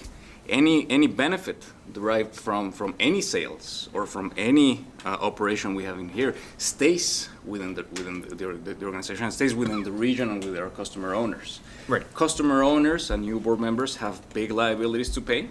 We have pension to pay for a lot of our employees. We have debt service. We have big projects to pay. So all of this financial success that I talk about is not making any shareholder better off. It's making the organization better off. We're being fiscally prudent. We're putting money away to meet the liabilities that you as board members have inherited as owners of this organization. So I just have I have to remind people that we are public power, and that all these benefit, all these additional revenues or losses, when we have them, stay in the district, and they're part of the customer owners, and it is yours. Right, and I'm sorry if it seemed like I was critical or not understanding what that means. I think that we are doing great things, and at the end outcome of the additional $42 million in the fund, those are great outcomes. And I do understand that these are benefits to the public writ large from a public agency, the people that we represent. I guess it was just kind of on the same path of what Dr. Moloff pointed out earlier, that this is sometimes the difficult message to convey to people, that it's not real easy to say people consuming more energy, better utility overall. I mean, it's just a messaging point that I think we'll want to keep in mind as we look forward, that sustainability and overall consumption and success financially of the utility are back and forth, and people don't like when their bills are high personally, even if that does mean that, yes, we are successful as a utility, and that helps pay down expenses overall. So I guess it was just a point on what you said earlier, that I wanted to say something then, and I didn't really have a clear example of where we might see different interests, but I think this is a time when understanding the balance of those is really important. Great point. One rebuttal, just quick. Great, and I appreciate and I agree with these. Bear in mind that another part of who we are, part of our mission that we serve, has nothing to do with the energy that's delivered to the public. It's with us being there, standing behind the switch, ready to come in and provide the energy when our customers want it. Yeah. And so even though, yes, we want people to lower their consumption, I'm pretty sure that they all want to know that OPPD is ready on the hottest day of the year or the coldest day of the year to provide all the energy and all the electricity that anyone would want. That is the majority of our cost, right? And want to make sure that we don't lose sight of that, that it's not just a variable cost, and that lowering consumption will lower all the expenses. There's a big component in here that has nothing to do with the energy, but it's for the cost that we incur to stand ready to serve. And I think what you'll see over a period of time is that we have seen that peak demand kind of reduce over a period of time, and our ongoing load reduce over a period of time. Mm-hmm. And yet, we're still able, through cost reductions, capital management, debt management, be able to not impact rates in an increase. And I think that's the success piece that we're trying to manage, and how we go about doing that. So we'll obviously have multiple opportunities to kind of talk about how we assist customers and how we go about doing that, because we do that today. Yes, we do. So. And I'll just add that I also wrote down, we have to be careful with that message, right? That we don't want it to be perceived that climate change is good for the district. What it's good for in the short term here is that it's positioning us well from a financial standpoint to be able to invest in the technology that's going to help our ratepayers in the future overcome challenges with climate change. Mm-hmm. So just want to connect the dots there. Thank you. Good point. Any other comments, questions on January's financials? Okay, and I am very aware that I am the only thing standing between you and lunch, so I'll be quick on the last. The last point is on the legal expenses. For the new board members, we do this every quarter. I report on our legal fees and expenses. They're incurred across the organization for different purposes. You can see the amounts here. There were 4 firms, law firms, that we paid the majority of our fees in the fourth quarter.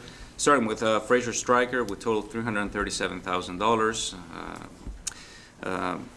Special counsel Hogan Lovells of $14,485 is mostly for environmental regulation services.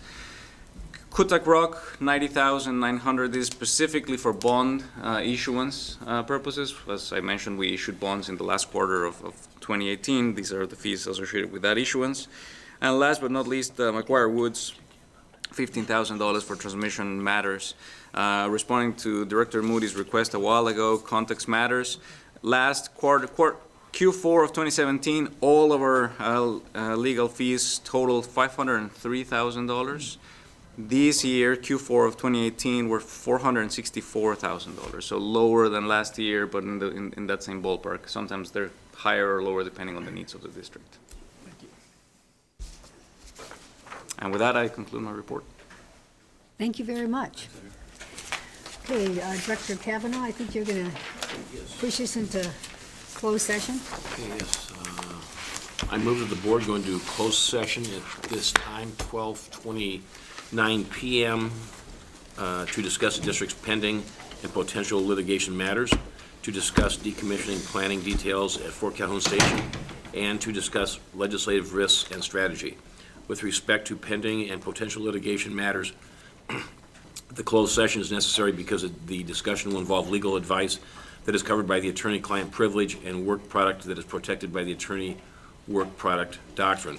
With respect to Fort Calhoun decommissioning planning, a closed session is necessary to evaluate legal and regulatory matters that are protected by the attorney-client privilege and to evaluate competitively sensitive decommissioning planning details that would create a competitive disadvantage to the district if known by potential vendors for decommissioning work. With respect to legislative risks and strategy, a closed session is necessary to evaluate corporate risks associated with legislative matters that are confidential and protected by the attorney-client privilege and involves the discussion of competitively sensitive information that would create a competitive disadvantage to the district if known by its competitors. Second. Requires a second. We've got it. Okay. Faulkner? Yes. Kavanaugh? Yes? Gay? McGuire? Yes. Mulhall? Yes. Moody? Yes. Williams? Yes. Yoder? Yep.